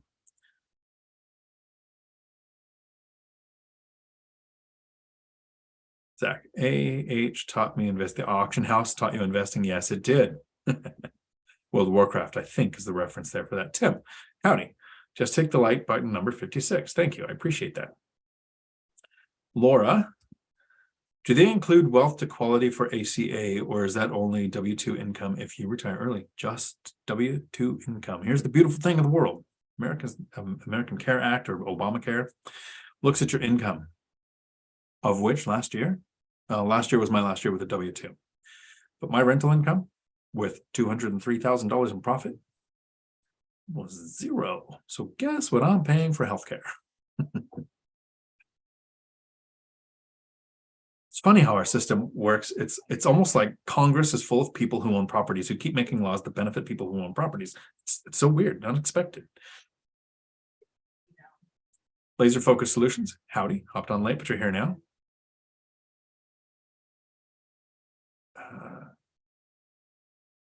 Hope your framing is going well. To All Nighter Hider.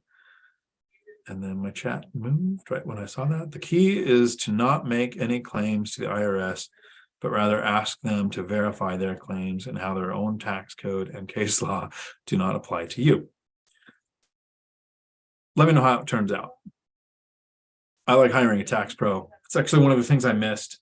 At the very beginning of this video, I was kind of doing a little bit of a rant. I tried to keep it not ranty on if you want to be rich, you have to live like the rich. Rich people have a tax pro. If you're poor and you don't have a tax pro because, oh, it's super easy, I can file it myself, you're not getting any tax strategy from a tax pro.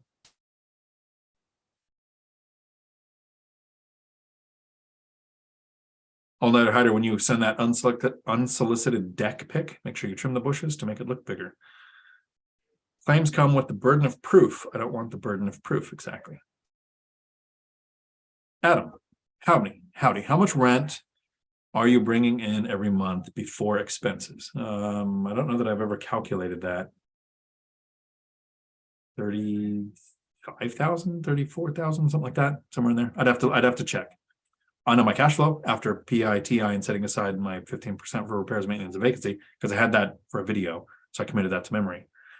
It's like $17,234. Is an exact amount.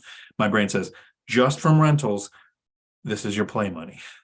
Because I also live for free. I don't have a housing payment.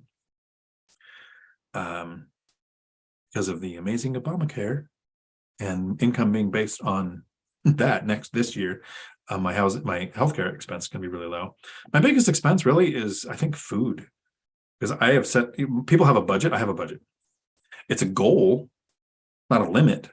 I want to make sure I spend $1,000 a month on food. If I don't spend $1,000 a month on food, I screwed up that month. Because I did not retire early to live frugally. So yeah, I can't do the math quick in my head. It's like 34, 5, something like that. I'll know by next week. Daria, thank you. Really helpful. Thank you. Appreciate that. Angel R, howdy. Haven't seen you in a while. When you say 4 properties, do you mean 4 units or 4 buildings? So the goal when we say get to 4 properties, when I say 4 properties, I'm talking, or 4 rentals, I'm talking units, right? If I say 4 properties, the verbiage means separate land masses, 4 of them, right? But when I say 4 rentals, that could be 4 units. If you're asking why 1 rental at a time says get to 4, it's because it's achievable, right? If I said they can get to $17,000 in cash flow, that's almost unachievable. But if I say just house hack and look what it does to your numbers. Get one rental. Wait, here's what happens when the income snowball. We talk about the start. It's the main reason why Matt the Lumberjack Landlord and Zuber never really talk about the numbers of their income. My portfolio is small enough that I think the average person can do this in 10 years. You could easily own enough rentals to make $35,000, $4,000 in rent every month. Pay the mortgages out of that, set aside 15% for repairs, maintenance, and vacancy, and then have what's left to live on. But we want it to be achievable, right? So I ran a martial arts studio for about 14 years until a stupid lawsuit over a broken toe told me I'm never doing that again. I don't know if I actually said that on a video before, but as a defensive tactics instructor for law enforcement, as a martial arts trainer, every time I was ever injured during practice, it was by somebody just starting out and had no control. But you don't just go in and take like a new officer that's learning, okay, I need to learn how do I advance to my tools? When do I go to pepper spray? When do I go to my ASP? When using a controlling mechanism, how much pain control is necessary? Right? You're going through all these processes to teach the idea of how physical alteration should go to be the best for your safety and legal protection. You don't just go in there and trounce them, right? You like a V lock on the wrist and take them to the ground and say, you have no control, and I won this in like 2 seconds. The idea is to go in and be just a little better than the person who's learning, so that they feel like, yeah, if I'd done just a little bit faster or tried this thing, I probably would have whacked Dion in the face. And then they try, right? And so you're just trying to be a little bit better, a little bit better, a little bit better. But as they advance, then I'm advancing my skills. You want to teach somebody chess, you go, okay, here's how the pieces move, right? Oh, did you know there's a beginning game? Oh, there's a mid game. Or did you know during the mid game, bishops are more useful in an open game and knights are more useful in a closed game? And I'll explain what open and closed is. Oh, did you know there's an end game? And if you don't deploy your king, you're going to lose. Like, you don't just throw it all at them at once. You go through the steps, right? So real estate is the same way. I don't go in here and go like, here is everything with real estate. It's, can you learn how to save? Can you look at your credit score? Because once you get those down, lenders are going to talk to you better. Now that you talk to a lender and you know what your options are, you can actually pick a strategy, like step by step by step. So we talk about getting to 4 because it's attainable. It's the next, when you're at 0-4, I could probably do that. But if I said you need to get to 16 units to reach financial freedom, that's a big number. Start with 4. Focus on 4, get there. Once you get to 4, you have all these options. Zuber started, I think I'm going to get to 4 rentals and that's it. They're just going to give me a better retirement. And then he realized, wow, that was a lot easier than I thought it was going to be. And I got the skill set now, so I've learned this skill, I might as well use it. And he just blew up from there, right?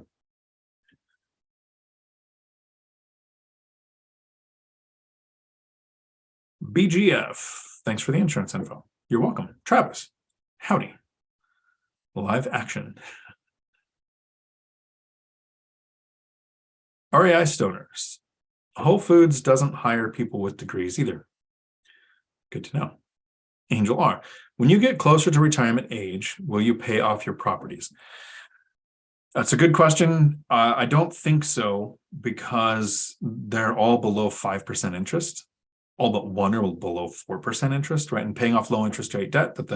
So I've considered, if I sold a property, took the gains, paid the taxes, paid off like 2 mortgages with the amount of equity that would be in that property, I would increase my cash flow and decrease the number of properties, rentals that I have to take care of. But it doesn't make sense mathematically when I could just save up money because it's piling up and buy another rental. And I might buy one cash eventually, which is the same as like paying off debt, right? But I don't have the loan origination fee and I don't have the current high interest rate. So there are options to do that later. But in my mind, I don't think it ever makes sense to pay off debt that is fixed rate below 5%. Inflation for the last few years has been significantly higher than 5%. So the banks are losing money to the money that I've borrowed. Why mess with that? Good question. And there is a chronology too. During growth mode, I wanted to be 70% loan to value, right? So if I owned $1 million worth of real estate, I wanted $700,000 in loans so that I'm gaining the appreciation on the largest amount possible without being over levered, so I can handle a dip in rents or a recession or a housing crash or whatever's going to happen. I wouldn't have to write a check to lose the assets. So a 30% gap there.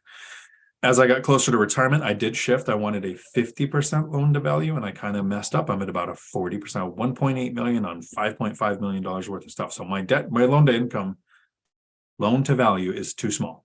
So my next purchase, while I might have the cash to just buy it, if I buy in Portugal, I'm buying cash because they don't have fixed rate debt in Europe. That sucks for them. It's a superpower we have in the United States is this 30 or 40-year fixed rate debt that you can lock in. And if you want to, because rates go down in the future, like in 2020, I refinanced half my portfolio to increase my cash flow with more fixed rate debt. If I buy in the United States, I'm probably going to use my VA loan finally and be 100% levered on that next property to get me closer to the 50% loan to value that I would like to be, so that I'm still gaining appreciation on multiples of what I've invested. I'm still experiencing principal pay down every month, and my cash flow would increase.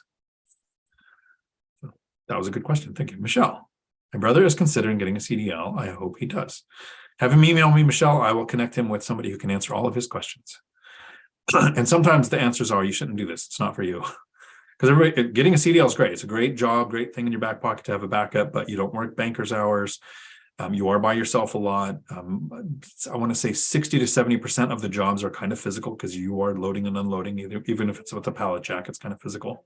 So they'll go through the questions of, is this something that's going to benefit you? REI Stoners, do you have it in your lease that tenants are not to pour cooking oil or grease down the drain? I do. And it also, it's an addendum that says if that's the case, they're paying for the issue. And that happened because around 2015, I went to a tenant's house to replace the dishwasher that they said wasn't working. Handyman said wasn't working. And I get there. So this is back when I wasn't as lazy as I am now, because now I just have a handyman go fix it. But I'm there with the handyman swapping out the dishwasher. And we disconnect the hose, the plastic hose for the drain, and it's full of grease. The dishwasher was probably fine. It was old, so I still swapped it out with a new one. But I did not have a thing saying, hey, if you've done this, it's a you responsibility. So then I started from like 2014 or 15. That's been in every lease since then.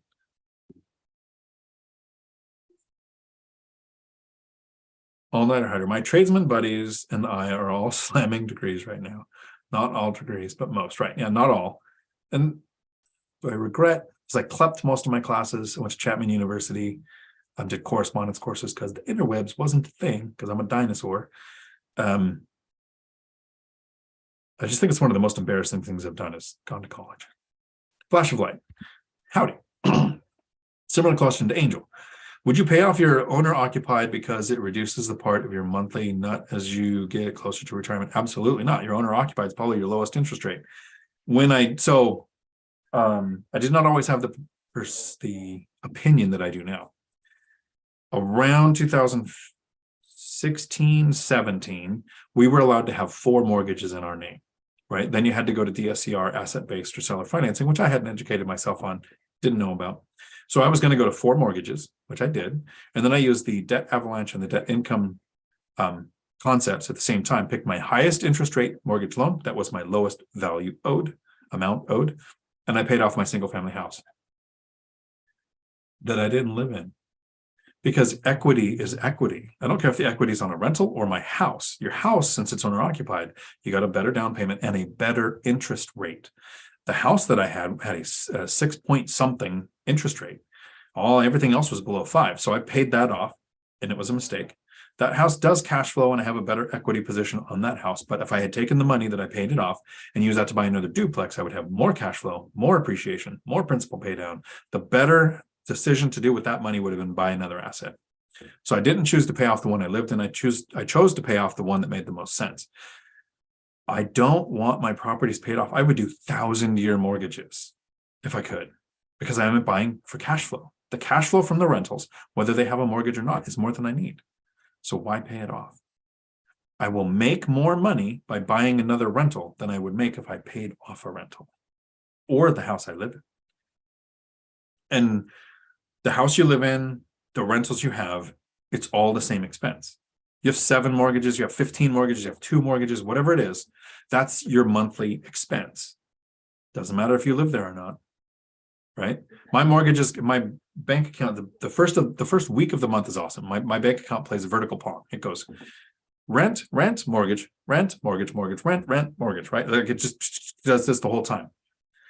All of the mortgages are an expense. It doesn't matter. I don't notice when the fourplex where I live mortgage comes out, or the duplex mortgage goes out, or the house with the duplex ADU goes out, or whatever, right?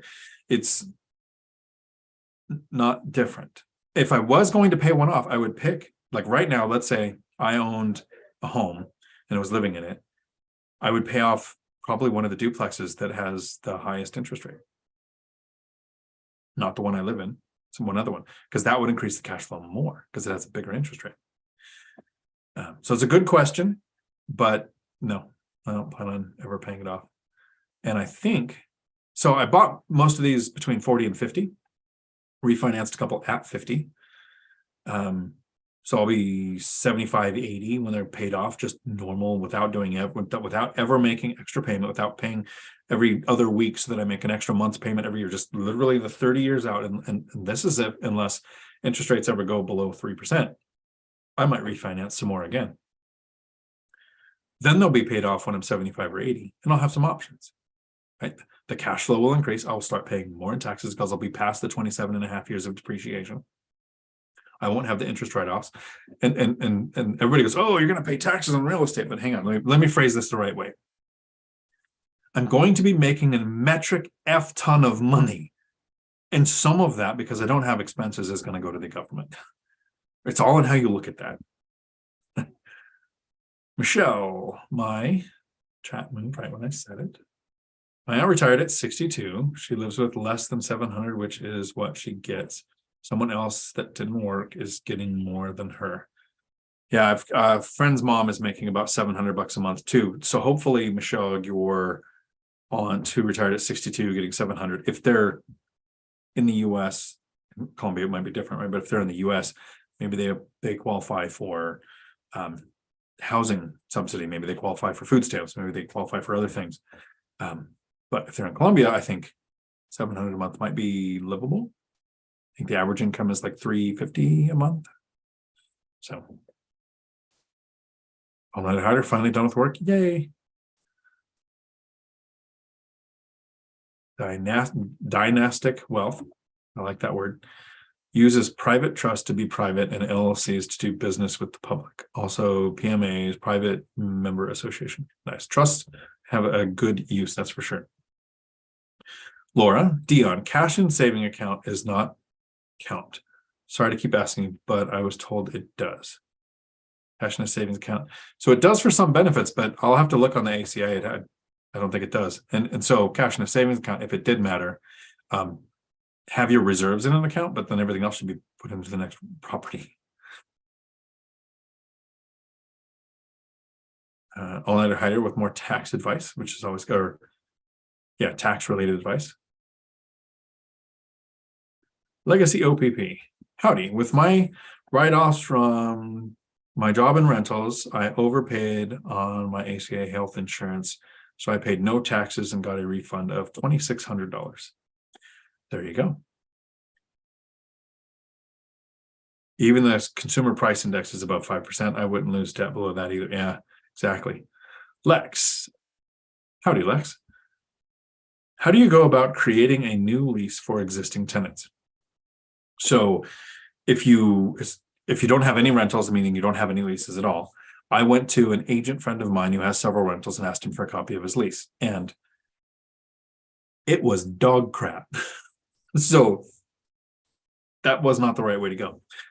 A few years ago, Washington State, where I live, had a landlord tenant resource page where they listed a lease. Millennial Mike and me both downloaded the same lease from them.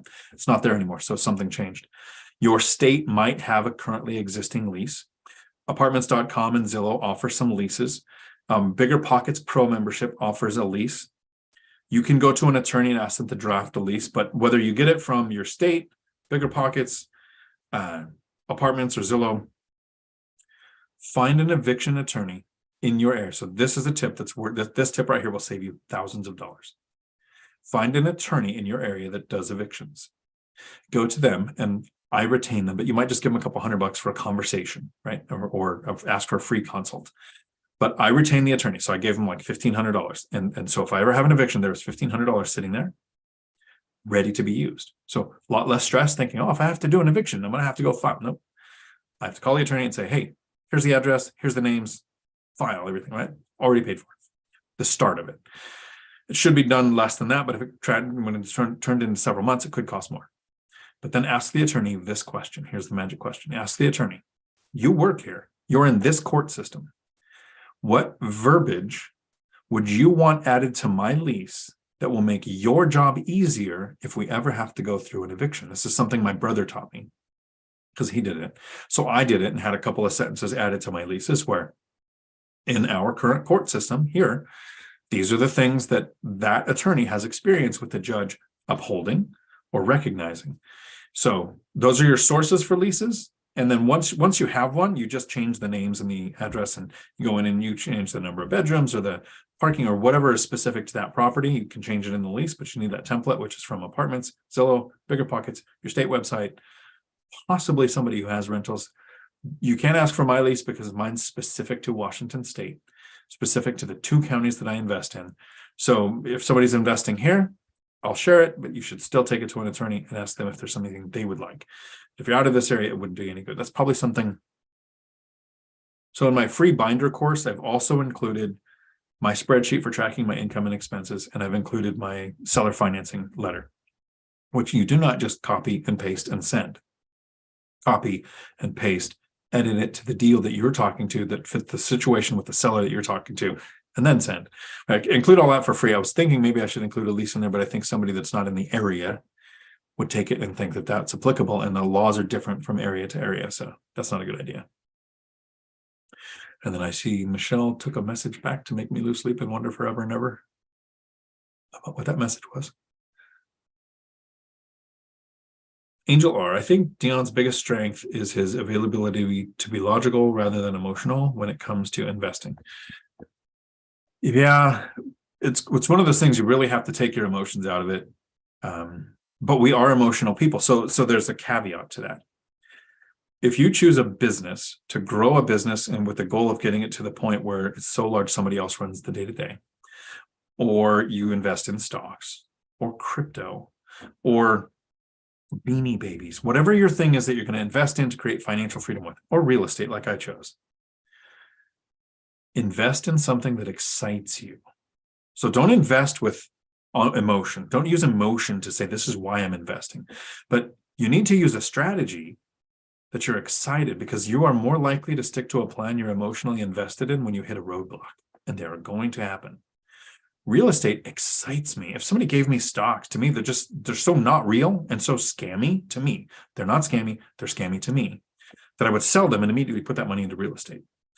I don't want to start and grow a business. I think the CDL school that I ran, I think I say this too often, so I'll probably stop after this unless somebody asks. But I started there with 6 staff. I grew it to 60. We had 1 location. I grew it to 5.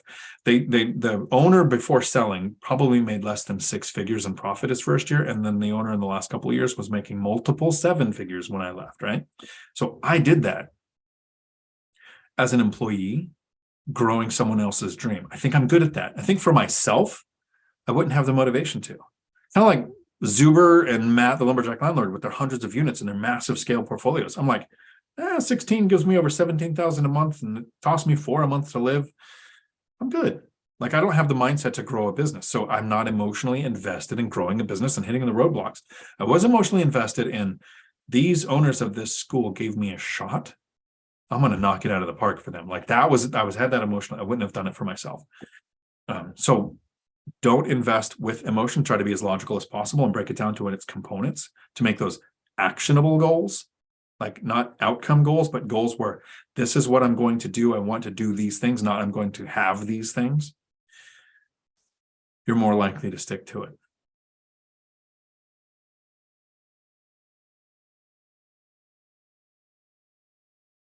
Michelle Meyer, to answer your question, she is in Miami and owns her townhouse. Okay, so paid off house.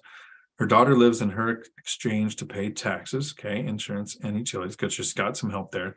She is so thrifty, no clue how she does it, right? That's She's also a vacation for 1 month for 30 plus years. So maybe she has some resources or assets there that maybe she did a reverse mortgage. Tom Selleck tricked her into that 15 years ago when he was doing those. Don't know the whole situation, but it sounds like she's doing good. All-nighter hider. Question: do lenders offer DSCR loans require tax info? That is a good question. I know they check your credit score. I don't think that. So I'll find out. I've got a friend that I've referred to several people. Alex works for Certain Lending to answer questions on DSCR loans. He's in the Seattle Investors Club. They meet every Thursday at 11:30 a.m. I'm missing 10 weeks of it because I've got the BiggerPockets stuff going on for this boot camp. But you can always go to seattleinvestorsclub.com. You don't have to be in Seattle because there's investors from everywhere, and sign up for their Thursday masterminds, which are at 11:30. You don't have to join or pay anything to be in it. If you want like replays, they've got a membership, but just to be in the mastermind, there are investors like me. There's investors that are way more into like bigger scale things than I am. Then there's people who are into notes, people who are into, there are lenders there. So it's kind of a cool mastermind to join. But Alex is in there and he will answer all kinds of DSCR loans. I know it doesn't look at your work history. So that means maybe not your taxes. I don't know because I haven't asked him that specific question. It doesn't look at your income, your debt to income ratio. It does look at your credit score and then how the asset itself will perform. And the debt service coverage ratio is usually, I think, 1.1%. Sometimes lending fair goes a bit more and it goes to 1.2%, which means if your mortgage is $1,000, the rent has to be $1,100. So that's 1.1 times the debt payment, right? So 1.2, when lending fair gets more, it would mean that the rent would need to be $1,200 on a $1,000 mortgage. Kind of simple math. It's usually like literally, if your rent is $1,350, here's what your loan amount can be. Ned talks. Howdy.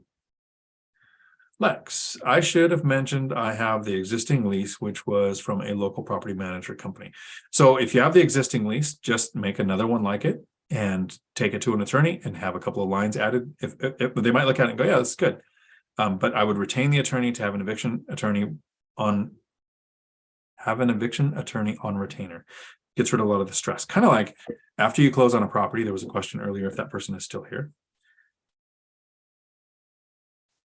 Go online and find the 24-hour-a-day emergency plumbers, the 24-hour-a-day emergency well service, septic service, like all of the things that could come up. You don't want to be at 10 o'clock at night trying to Google, okay, who can help me with this? You have a set list of people, contacts that you've saved in your phone that say 24-hour emergency, and then name the thing after that they can do, and then sleep like a baby. Because when the call comes in, you're like, first of all, okay, I had a plumbing issue a couple of years ago, call a handyman, text a handyman. Handyman goes, can't solve it. Okay, 24-hour person goes out there, $280 later, fixed. Like 2 or 3 texts in one email. And that nightmare story of your clogged septic system is why so many people don't want to be a landlord. Oh, tenants, toilets, and termites, no way. 50 hours a week work or 2 hours a month work. Very easy choice for me to make.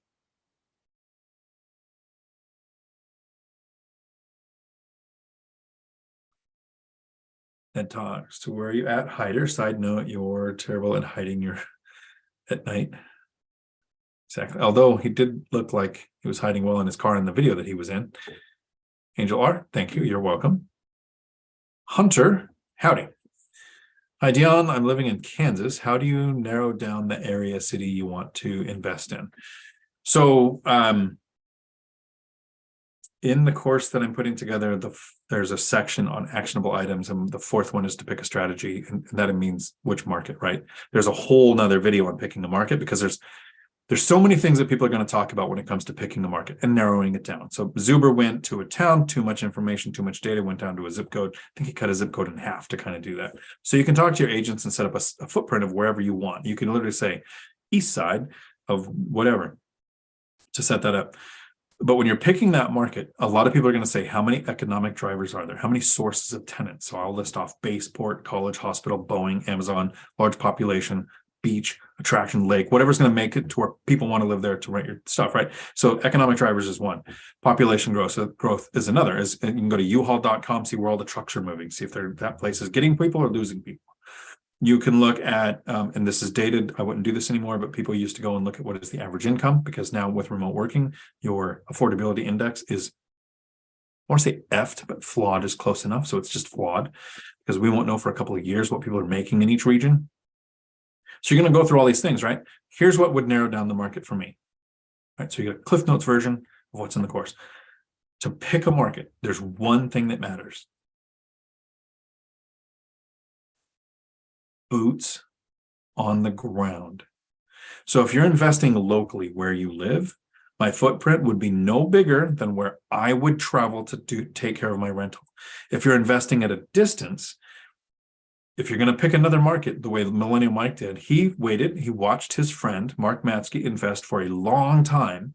And then he finally said, okay, I've seen it. You've proven you can make it there. I'm going to use your system, your boots on the ground, your trusted contractor, handyman, property manager, all of those things to get this to go. So if you're investing locally, how far are you willing to drive? If you're investing at a distance and you have those boots on the ground, how far are they willing to drive? What area do they cover? If they're a property manager, where do they not work? You don't want to be outside of that.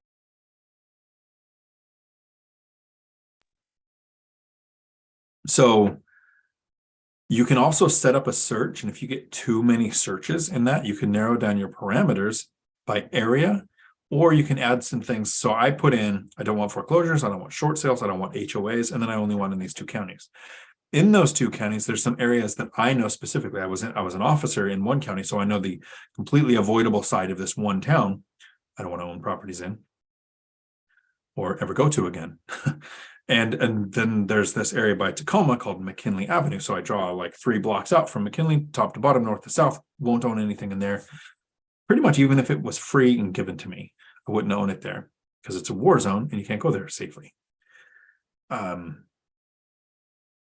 Set the search up with your agent in the most limited capacity that you can, but don't eliminate too much. You still want to be the one looking at deals and getting rid of ones that you don't want, because you don't want the agent to think you don't want something, so they never send it to you, and it might have been a good deal. Neil, howdy. Ned talks. Pick a buy box and analyze it for 3 to 6 months. If it won't produce a cash flowing deal, consider altering the box, maybe even the asset class, and small multi tends to cash flow better, or the areas. Right. So it could be small multifamily in some areas, single family in the others, and then the often missed asset class of house with ADU. Right. And so you pick a strategy, you pick a market, and you study the market. And if your strategy fits, great. If it doesn't, once you see evidence to show that there might be a way you can adjust your strategy, switching from single family to small multifamily, or moving from one county to another, or going to at a distance, whatever the shift is, once you have the information, you do that. But 3 to 6 months is a good metric, so that you don't go, you look for a week, can't find anything, so you change to a new strategy, you look for a week, you will never master a strategy in a week.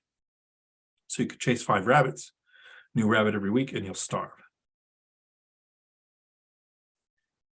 Andy, howdy. I'm looking to house hack as my first deal with conventional 5% down. In this case, is it okay if I get a negative yield in the rent I'd pay, or is it way less than my current rent?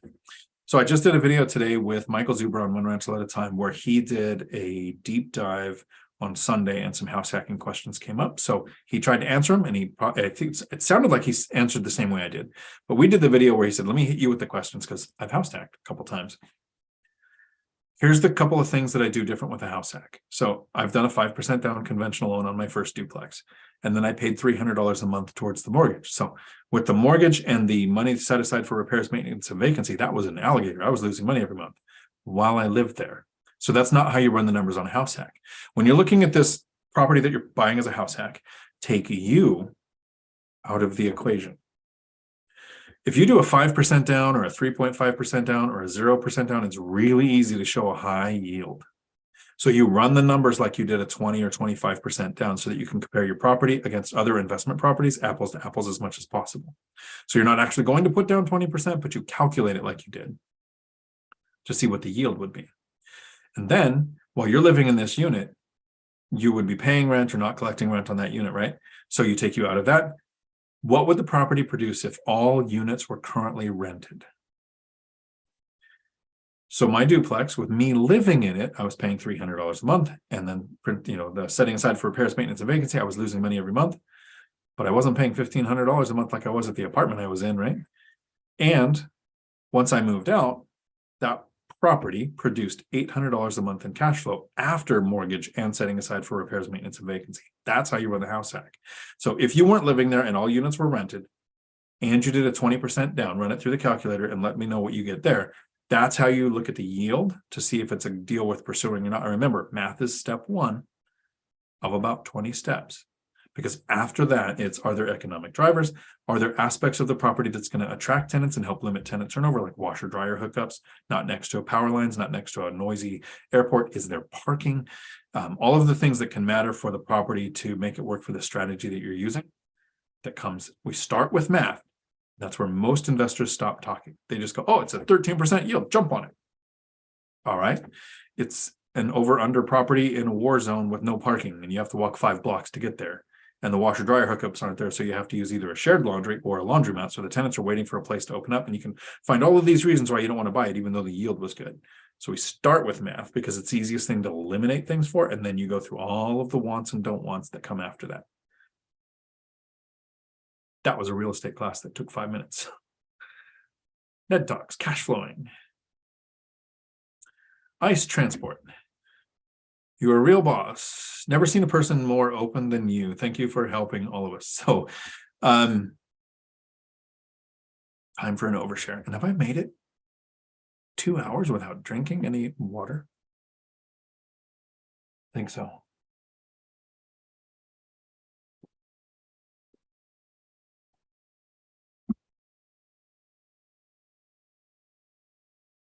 Water made my eyes water. Now my voice is coming back. One of the reasons I'm so open and transparent is I have memory problems. So when I speak, this is the coolest thing. If you know somebody with memory problems, they probably have to do the same thing. You have to be as open and transparent and as honest, because you will never remember if you lied to somebody. So everything I say is the numbers I'm dealing with, the timeline I dealt with. Like I can't present anything that isn't true, because I would never remember that that's what I said. So hopefully the open and honesty lets people know that, yeah, some of this is simple, some of it's not easy. And the thing I'm trying to convey is I think the average person, because I'm average, I don't think there's anything special. I'm just the average person, 10 years or less to reach financial freedom. That's what I think everybody can do. And we're just indoctrinated and trained that it's not possible. Decades to get a pension, multiple decades to hit Social Security, an age to make retirement accounts and impact. So I said this in a video the other day. The biggest flaw in our retirement system. Here's the biggest flaw in our retirement system. It's not that Social Security might not be there. It's not that you might pay a penalty on your 401k and empty it out if you have a life event. It's not that your employer, the government, and the account managers are the ones making money off of your retirement account, even if you don't. The flaw with our retirement system is that everybody asks the wrong question. When it comes to retirement, everybody asks, how old? They should be asking, how much? Because if it takes you $5,000 a month to live, and you have $20,000 a month coming in that you don't have to work for, you can retire at 15 if that's your life. Like there are, what do they call them? Trust fund babies that will never have to work in their life. Age has nothing to do with that. How much money that is coming in every month that they don't have to sell their life for 1 hour at a time. And we talked about the Millionaire Next Door book that talked about 12% of millionaires were self-made or were inherited. So 88% of millionaires aren't the trust funds that built the assets on their own. And yeah, some don't start till they're 50. Some don't start till we're 40. But I started at 40, and at 52, I felt stupid going to work because there was so much money coming in from assets, right? If you start at 20, you do it by 30 or 25. So retirement shouldn't be how old. It should be how much, and not an amount, not $1 million, not $10 million. It's not an amount like this is the number you need to retire. It is how much cash flow every month coming in that I don't have to work for, that I don't have to sell my life for 1 hour at a time. That's when you can retire. And then retiring is optional. You don't have to be lazy like me and quit your job. You can go out and find any job you want. I've got a friend named Steve that is a music teacher, but music teachers don't make a lot of money. So he is investing in real estate. He's using house hacking, and he's on his second one now. He's going to get his portfolio set up where money doesn't matter. And then he could go back and teach music and not care about what he makes from it, and actually do like not a passion project, but a job that you love where the money doesn't matter. I think that's really cool. Stay hydrated, all-nighter. Very good. Oliver, howdy. Welcome to the channel. I'm not sure I've seen the name, but it's a good question. How long did it take you to save your down payment and get your second investment property? So the chronology was I was living in a house and I was upside down on the house. I couldn't even give it away. I owed at the time $138,000 and it was worth around $100,000. And so after finding out that I couldn't give it away, I moved into an apartment and rented out the house because I had a bad debt to income ratio. I was only making $17 an hour, and I found out about $89,000 in bad debt in my name that I didn't know existed till the divorce. So I had a bad starting position, low salary, bad debt to income ratio. And luckily a lender said, there's no way you're going to be able to buy any properties unless you had rental income on your tax returns. And I was like, well, what if I go do that? Well, they said we need 2 years of it. So I moved from my house into the apartment. So for 2 years, I saved. The first year on the property, I lost $6,000. I saved 12 from my job and my side hustles. I was working $17 an hour. I think I got up to 18 at the end of the year, but it was a ton of overtime. And I was playing World of Warcraft and selling things online and making $300 or $400 a month. So I was actually saving money from my side hustle, which gave me a thing to do at home with my kids because I was a single parent with 3 kids at the time. And at the end of the year, I saved $12,000 from my job, but I lost $6,000 with the rental. So I started with $6,000. The next year I saved. At the end of the second year, I had about $28,000. So I started making more money at the job. House was cash flowing. Side hustle was still making money.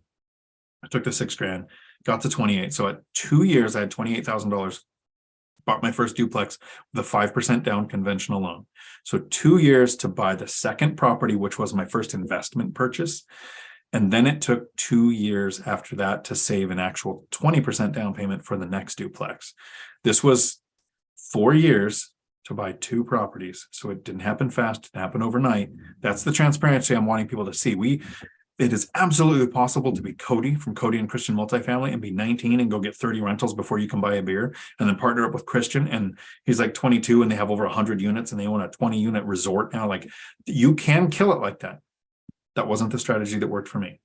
What worked for me was slow and steady. It's going to take me 2 years to probably get the down payment, because it's not just down payment. You need down payment, closing costs, money for immediate repairs, and the lender's going to require that you have reserves. So one thing you can do for reserves is they'll recognize 50% of a retirement account as a reserve. So you don't have to tap it or take it out. You just have to prove that it's in there. So you might not have to save the reserve. I did that on one of my purchases later. But that's the timeline to get started. And then a little bit after that, this thing called the income snowball kicks in, Oliver, where the house is cash flowing. I learned the binder strategy. And so now it's making a ton of money compared to when it wasn't. And I'm house hacking. So I'm not paying $1,500 a month for my apartment. So I'm saving $1,200 a month there in expenses.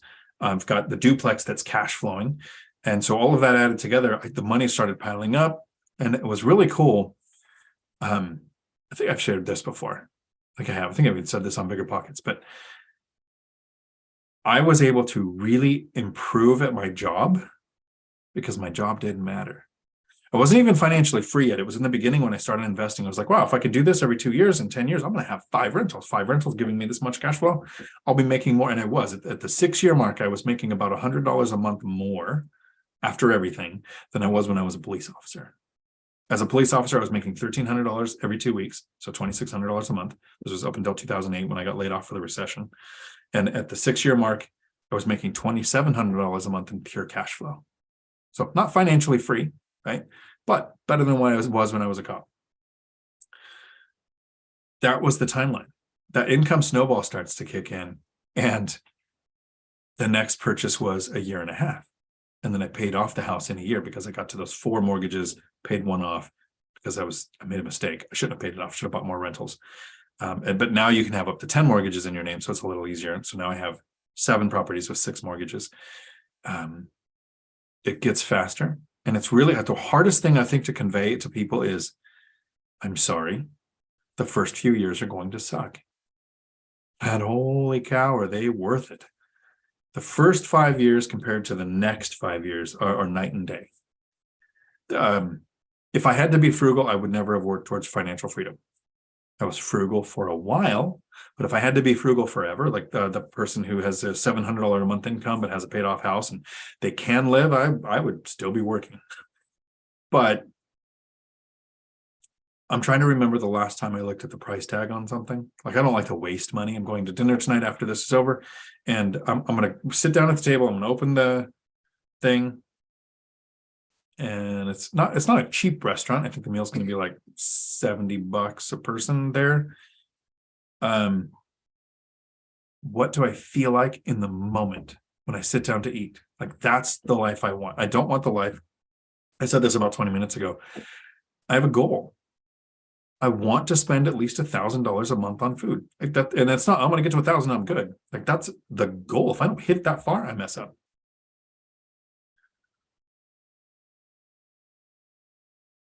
So, Oliver, I hope that answered that question.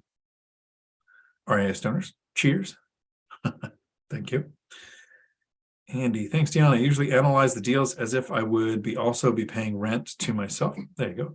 But I didn't analyze them with 20% down. I will start doing that now. The reason I do that is that, let's say you use a VA loan, you put 0 down, and then you make $1 next year. It's an infinite return. Is it worth all of the risk and work and energy it takes to either manage the tenants, the property, or the property manager to make $1? But with 20% down, that dollar doesn't look like a good return. $15,000, $10,000 starts to look like a good return. T. Adams, howdy. We had a friend, a coworker at the school that had moved here, and English was the 4th language. It was like Thai, French, something in English. And I would say howdy because I say howdy when I walk into anywhere. She Googled it to find out what it meant, and she goes, I am fine. And how do you do? No, it was a response, because apparently it's a contraction of a bunch of words. I just like to say howdy when I'm outside of YouTube. I say it here all the time too, but because it resets people's OODA loop. They do not expect people to say howdy when you walk up to them. Ninja Vanish. I have memory problems, so I ended up writing the best guides on how to do stuff at my work, then shared them with the new people. Yeah, I was the curriculum development person at our school too, and it was the way, because I've tried mental etching, I've tried all the reminders, I've tried all the different ways. I'm at the age where you call it mental issues. The Marine Corps calls it traumatic brain injury results, and so I've tried all kinds of different therapy to improve memory, but. And it's funny because, I say it this way. I say, some people forget that their kids are at soccer practice. They have to go pick up their kids. And I'm like, I forget I have kids. And they're like in their 20s. The worst is when I'm talking to one of my daughters. That's too much I won't ever share. And I realize I'm talking to the other daughter. And I hope I didn't say something about their job, boyfriend, whatever's going on. And that they realized that in my head I was talking to somebody else. So sorry for the overshare.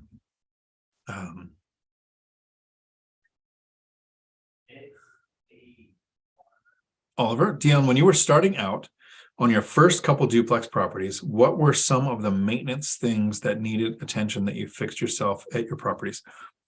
As little as possible. My first one was a house hack that I moved into. The previous owner kicked the tenant out of one side to sell it, which I like buying rent ready or already occupied. So I didn't care that the tenant was there or not. But the tenant didn't want to be kicked out. They didn't want it sold. So before they left, they punched 72 holes in the walls. Some of the doors were just jammed open, and some of didn't look like hammers, looked like punches. So I spent a couple of weeks, and I've had a handyman go back and fix a couple, but when I first, because I was living there, I painted an accent wall, dark color I shouldn't have, but the rest of it, so I learned how to kind of paint and use strips and use, anybody here who's a handyman, like all-nighter hider probably understands. I had to learn what wicking was and how multiple layers of paint can make a line super crisp.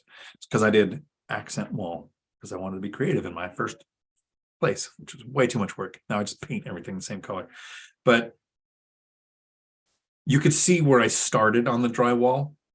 And don't go there now, but there's a YouTube channel called like your I Handy.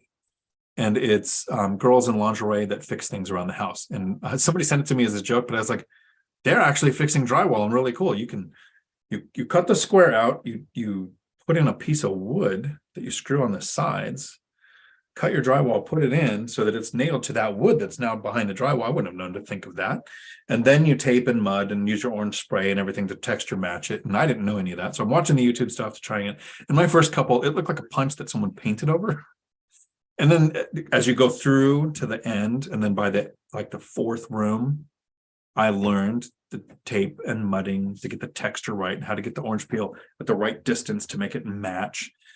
So I did that. I haven't done any drywall work since then. I learned how, and now I know how much time and energy and effort it should take. And I've got 3 handymen that are really good with drywall. Like, I was good at the end of that project where I would be like, I could go do one of mine if I had to, but they're artists. So super happy with them. I hired a handyman for most jobs after that and worked with them.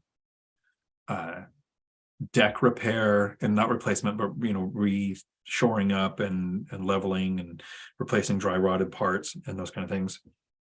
What else did I do? I put in blinds. I've painted. Painting is a lot simpler now. I don't tape anything, just paint it. To go slow with a brush at the parts where you have to be. I've trued doors. I got good at truing up doors, which is when they are canted and they don't shut right. They're hitting the thing. So I've gotten good at fixing that. I've put in a lot of the motion sensor LED exterior lights. I've put in almost all of the coated locks myself. I kind of enjoy doing that, and then putting it in the little book. Like, I think I've shared this before. This is my book where my entire business is in here. Each property gets 10 pages. And so there's a picture of the property. Let me see, that's not the one I want to use because everything's visible there. This one I have it blocked out. So like literally the codes for the locks that go in there. When I replace things, who's currently leasing it, what insurance is going there. But originally, I did most of that myself. Now I'm like currently handyman do everything. And in the beginning, I would be like, this was probably a horrible person to be. It sucks that I was this way. I buy a house and I want to put motion sensor LED exterior lights in, and I want to put in my coated locks. And then there's a dryer vent that's disconnected, but that's in the crawl space. It's creepy and there's spiders and I don't want there. So I hire a handyman to do the crawl space. How messed up is that? I had some easy work and I had some hard work. So I hire out the hard work. So I've completely changed that. When I buy a property and there's something to do, like there's a tenant right now, their garage door doesn't work, and it's probably the switch, it could be the breaker, it could be a wire, it could be whatever, it could be the motor to swap it out. I could totally go do that this weekend. It's very easy to work on garage doors, not to install them. The springs are lethal, right? But to like work on them, it's very easy. I'm sending a handyman, and I want him to make good money on the easy work, so that when I do have the crawl space thing or the weird hard something that I don't know how to do, I feel like, okay, they earn their money good on the easy stuff. They're going to earn their money on the hard stuff too. So I've changed how I do that. In the beginning, I would do the easy stuff. Like, I could totally do that. Super easy. I'll go do that. But well, that's not fair to the handyman. Let them earn money on the easy stuff. And in the beginning, it feels like we're paying for it. Once you have a couple of years of rent rolls and you're setting aside the 15% for repairs, maintenance, and vacancy, the tenants are paying the handyman to do that work. I'm happy. Like, how long ago was it? A month or two? A light go out in the kitchen, and my one handyman has a licensed electrician who subs for him. So I call him a handyman, but it's probably does GC work for other people. But I know the guy needs. I call him a handyman. I could have got swap out a light, right? It's like it's a bolt and a couple of wires. paid him to do it, let him do the easy work. But I like doing it in the beginning to learn what amount of work was involved, so that I kind of get a feel. Because when I go and contract something, like if I'm going to replace the windows, I'm going to get 3 or 4 estimates, right? If I get a mortgage, I'm going to talk to 3 or 4 lenders. But if my tenant calls and says, hey, the sink, the catch in the sink, the little U thing is leaking, I'm not going to get 3 or 4 quotes. I'm going to call a handyman and say, hey, go replace the U thing. I want to know it's 2 connectors. It might be a trip to the store to get the replacement parts if the picture wasn't good enough to get it. So it might be a little back and forth. How much time is this going to take? What's a fair amount? And then throw a tip on there. I wouldn't know all that if I hadn't done some of that with the handyman in the beginning. So the first year or 2, I went to every single inspection so I can get a face-to-face after action report from the inspector. Now I don't. I go to I have the inspection done, but I'll sit back and I'll read the report because I know what I'm looking for now and how to read an inspection report, which is start at the beginning, look for the stuff in red, process that first. Everything else becomes a to-do list for later. Hope that helps, Oliver. All-nighter header. Chat moved, which is great. I appreciate it.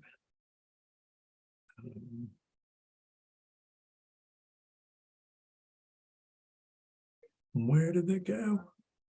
I find it absolutely amazing that you made currency from gaming something I considered a huge waste of time for most people. That's a testament to your ingenuity. Well, so I was a single parent with 3 kids, and I volunteered at the school twice a week, right? Because I was a driver and I was working at night, and then I was a cop and I was weird schedule, but I could be at the school twice a week. So I needed a hobby, but I needed a side hustle. And so I went into gaming and I figured out that there are boring parts of this game people don't want to do, and they'll buy those things. So they get the result without the work. Turn it into money. Now I retired I took a break from gaming because the side hustle started making more money than I could make on World of Warcraft. So 2016-ish to maybe 15. So after retiring last year, I didn't game anything. I'm gaming a lot now. And it's for fun. I'm not selling anything. My assets are paying for my game time. Ninja Vanish. Nope, that was the memory problems. Did you say I have memory problems? Yep. Okay.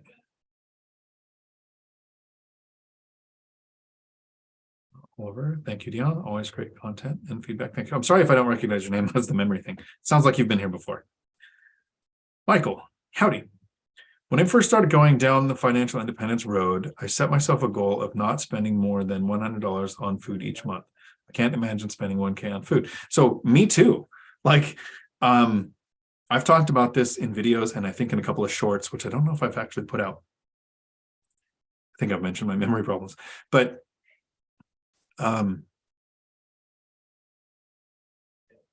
food.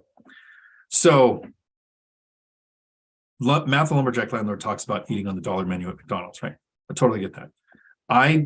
When my kids were young, prepared food at home. That's why I took an oath when my youngest one turned 18 that I will never cook again. Like I have 3 kids, 10 years between oldest and youngest, so 28 years of parenthood with 3 picky kids. One doesn't like pasta. One doesn't like red meat. One is a goat and will eat anything. So that was okay. But we were super frugal. I knew how to shop for the best deals. I knew how to go and basically make a healthy food of, the vegetables, the protein, the whatever, make it savory for however do it. Once my kids were out and I didn't want to go shopping, it was find the restaurants that had the one night deal. So bars and casinos have great food at good prices because they want to make money off of drinking, and don't drink in a bar or casino. Don't gamble. And so I'd figured out which ones had the best deal, and I'd go get like a $10 steak meal with everything that came with it, the salad, the soup, the steak, everything, and it would make 2 meals for me. So $10 for 2 meals. So I got my food expense down low for probably the first 5 to 7 years of investing. And then out of the cash flow, I'm like, I don't shop. I don't cook here. I go out to eat. And I want to, if I had to think, I'm going to go out to eat tonight, where can I save money? I'd still be working. I would still be, I had a job where I could make 6 figures. Then I'd have enough money to eat, right? So I wanted the cash flow to make it to where,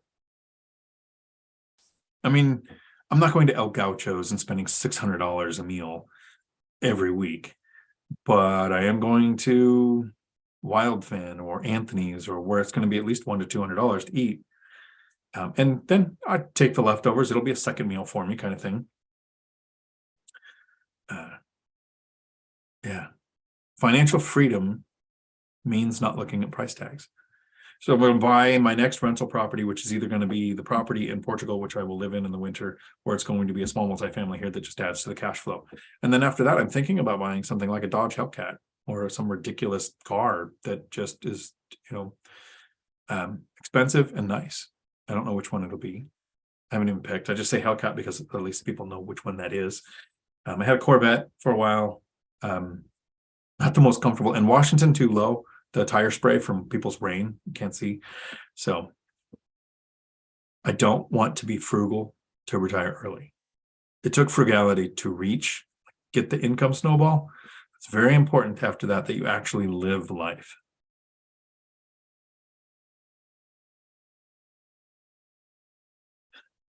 Setting the word, Dion setting the frame with the word howdy. Absolutely.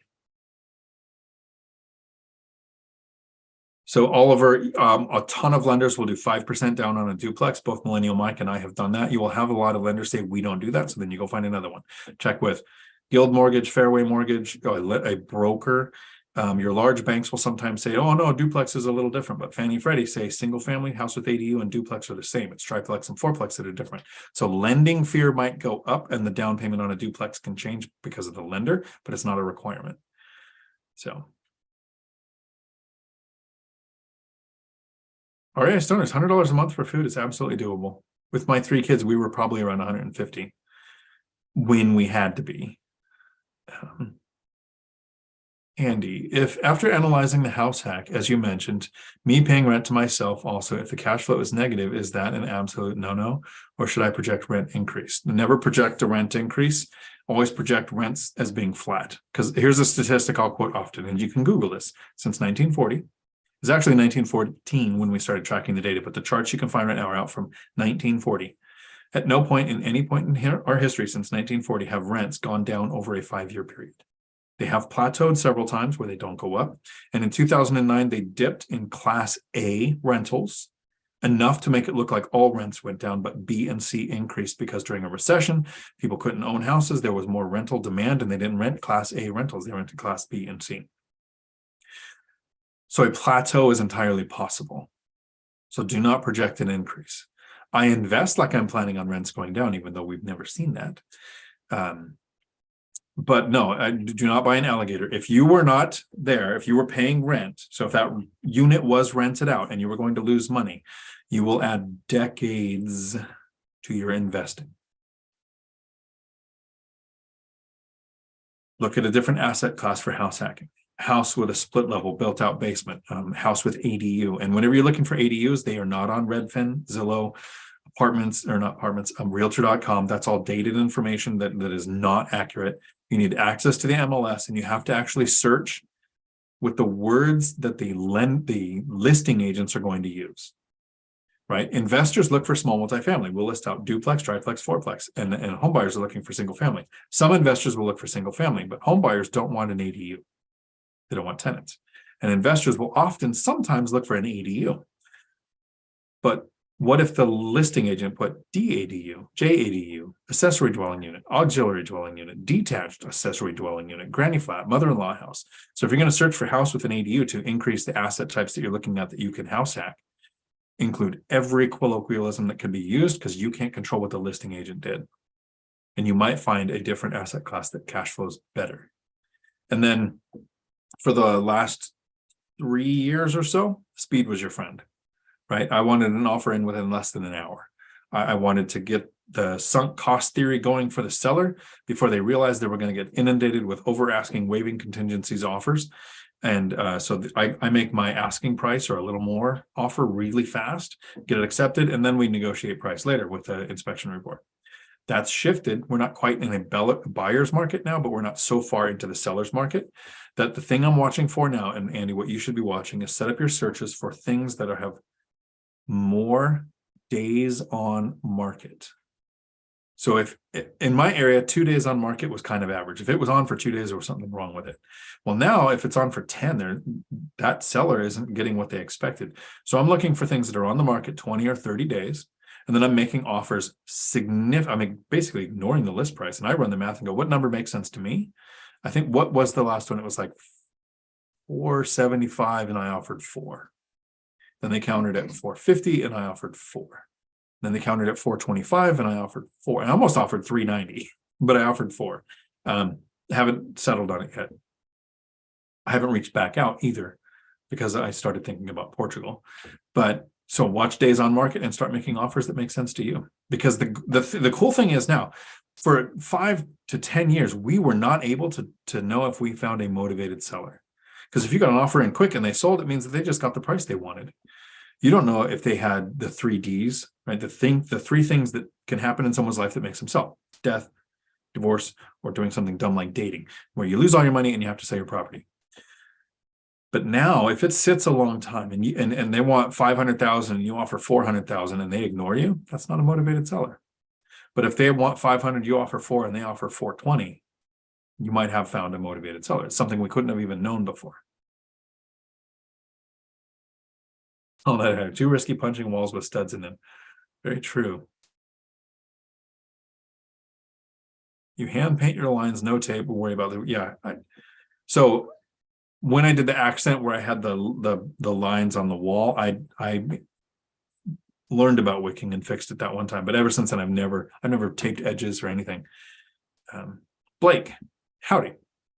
Been a minute. I'm just like your friend Steve. Music teaching has been put on hiatus so I can teach when I want to. I'm 8 years into my journey and the 40% portion of my rental.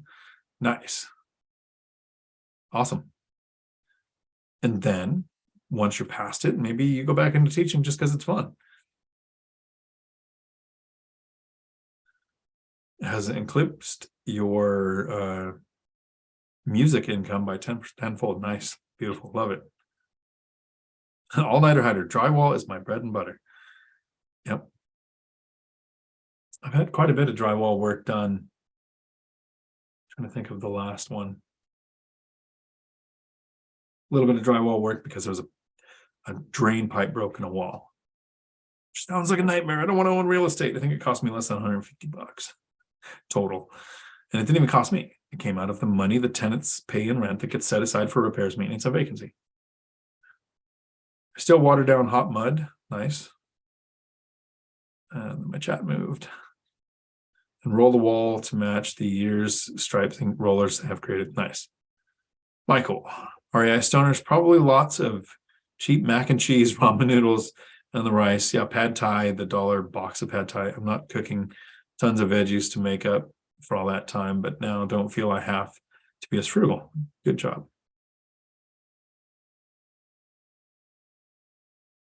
Blake, it's hard being patient for the right deal these days. Not sure how you guys have been doing.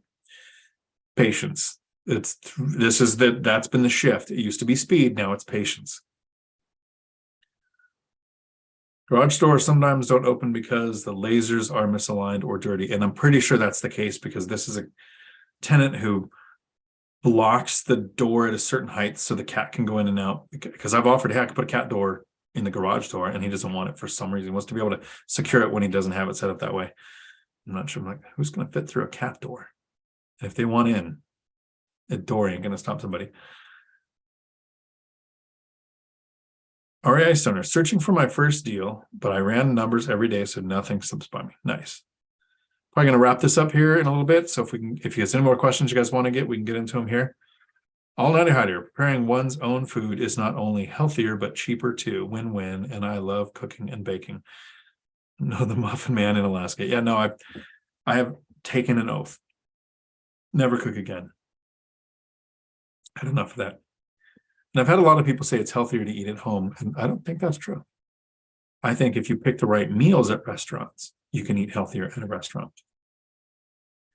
Whole Foods. All right, go to Whole Foods and eat at their buffet. I guess, yeah, I'm not cooking, I'm gathering it. Blake, it's good to remind myself, if you stay diligent and keep running those numbers, you'll get one to look into further. Yep. Keep at it. You'll snag one, but you're on Dion's channel, so you know this. Yep. And you don't need all of the deals. You just need the next one. Thanks, Jason. Have a good night.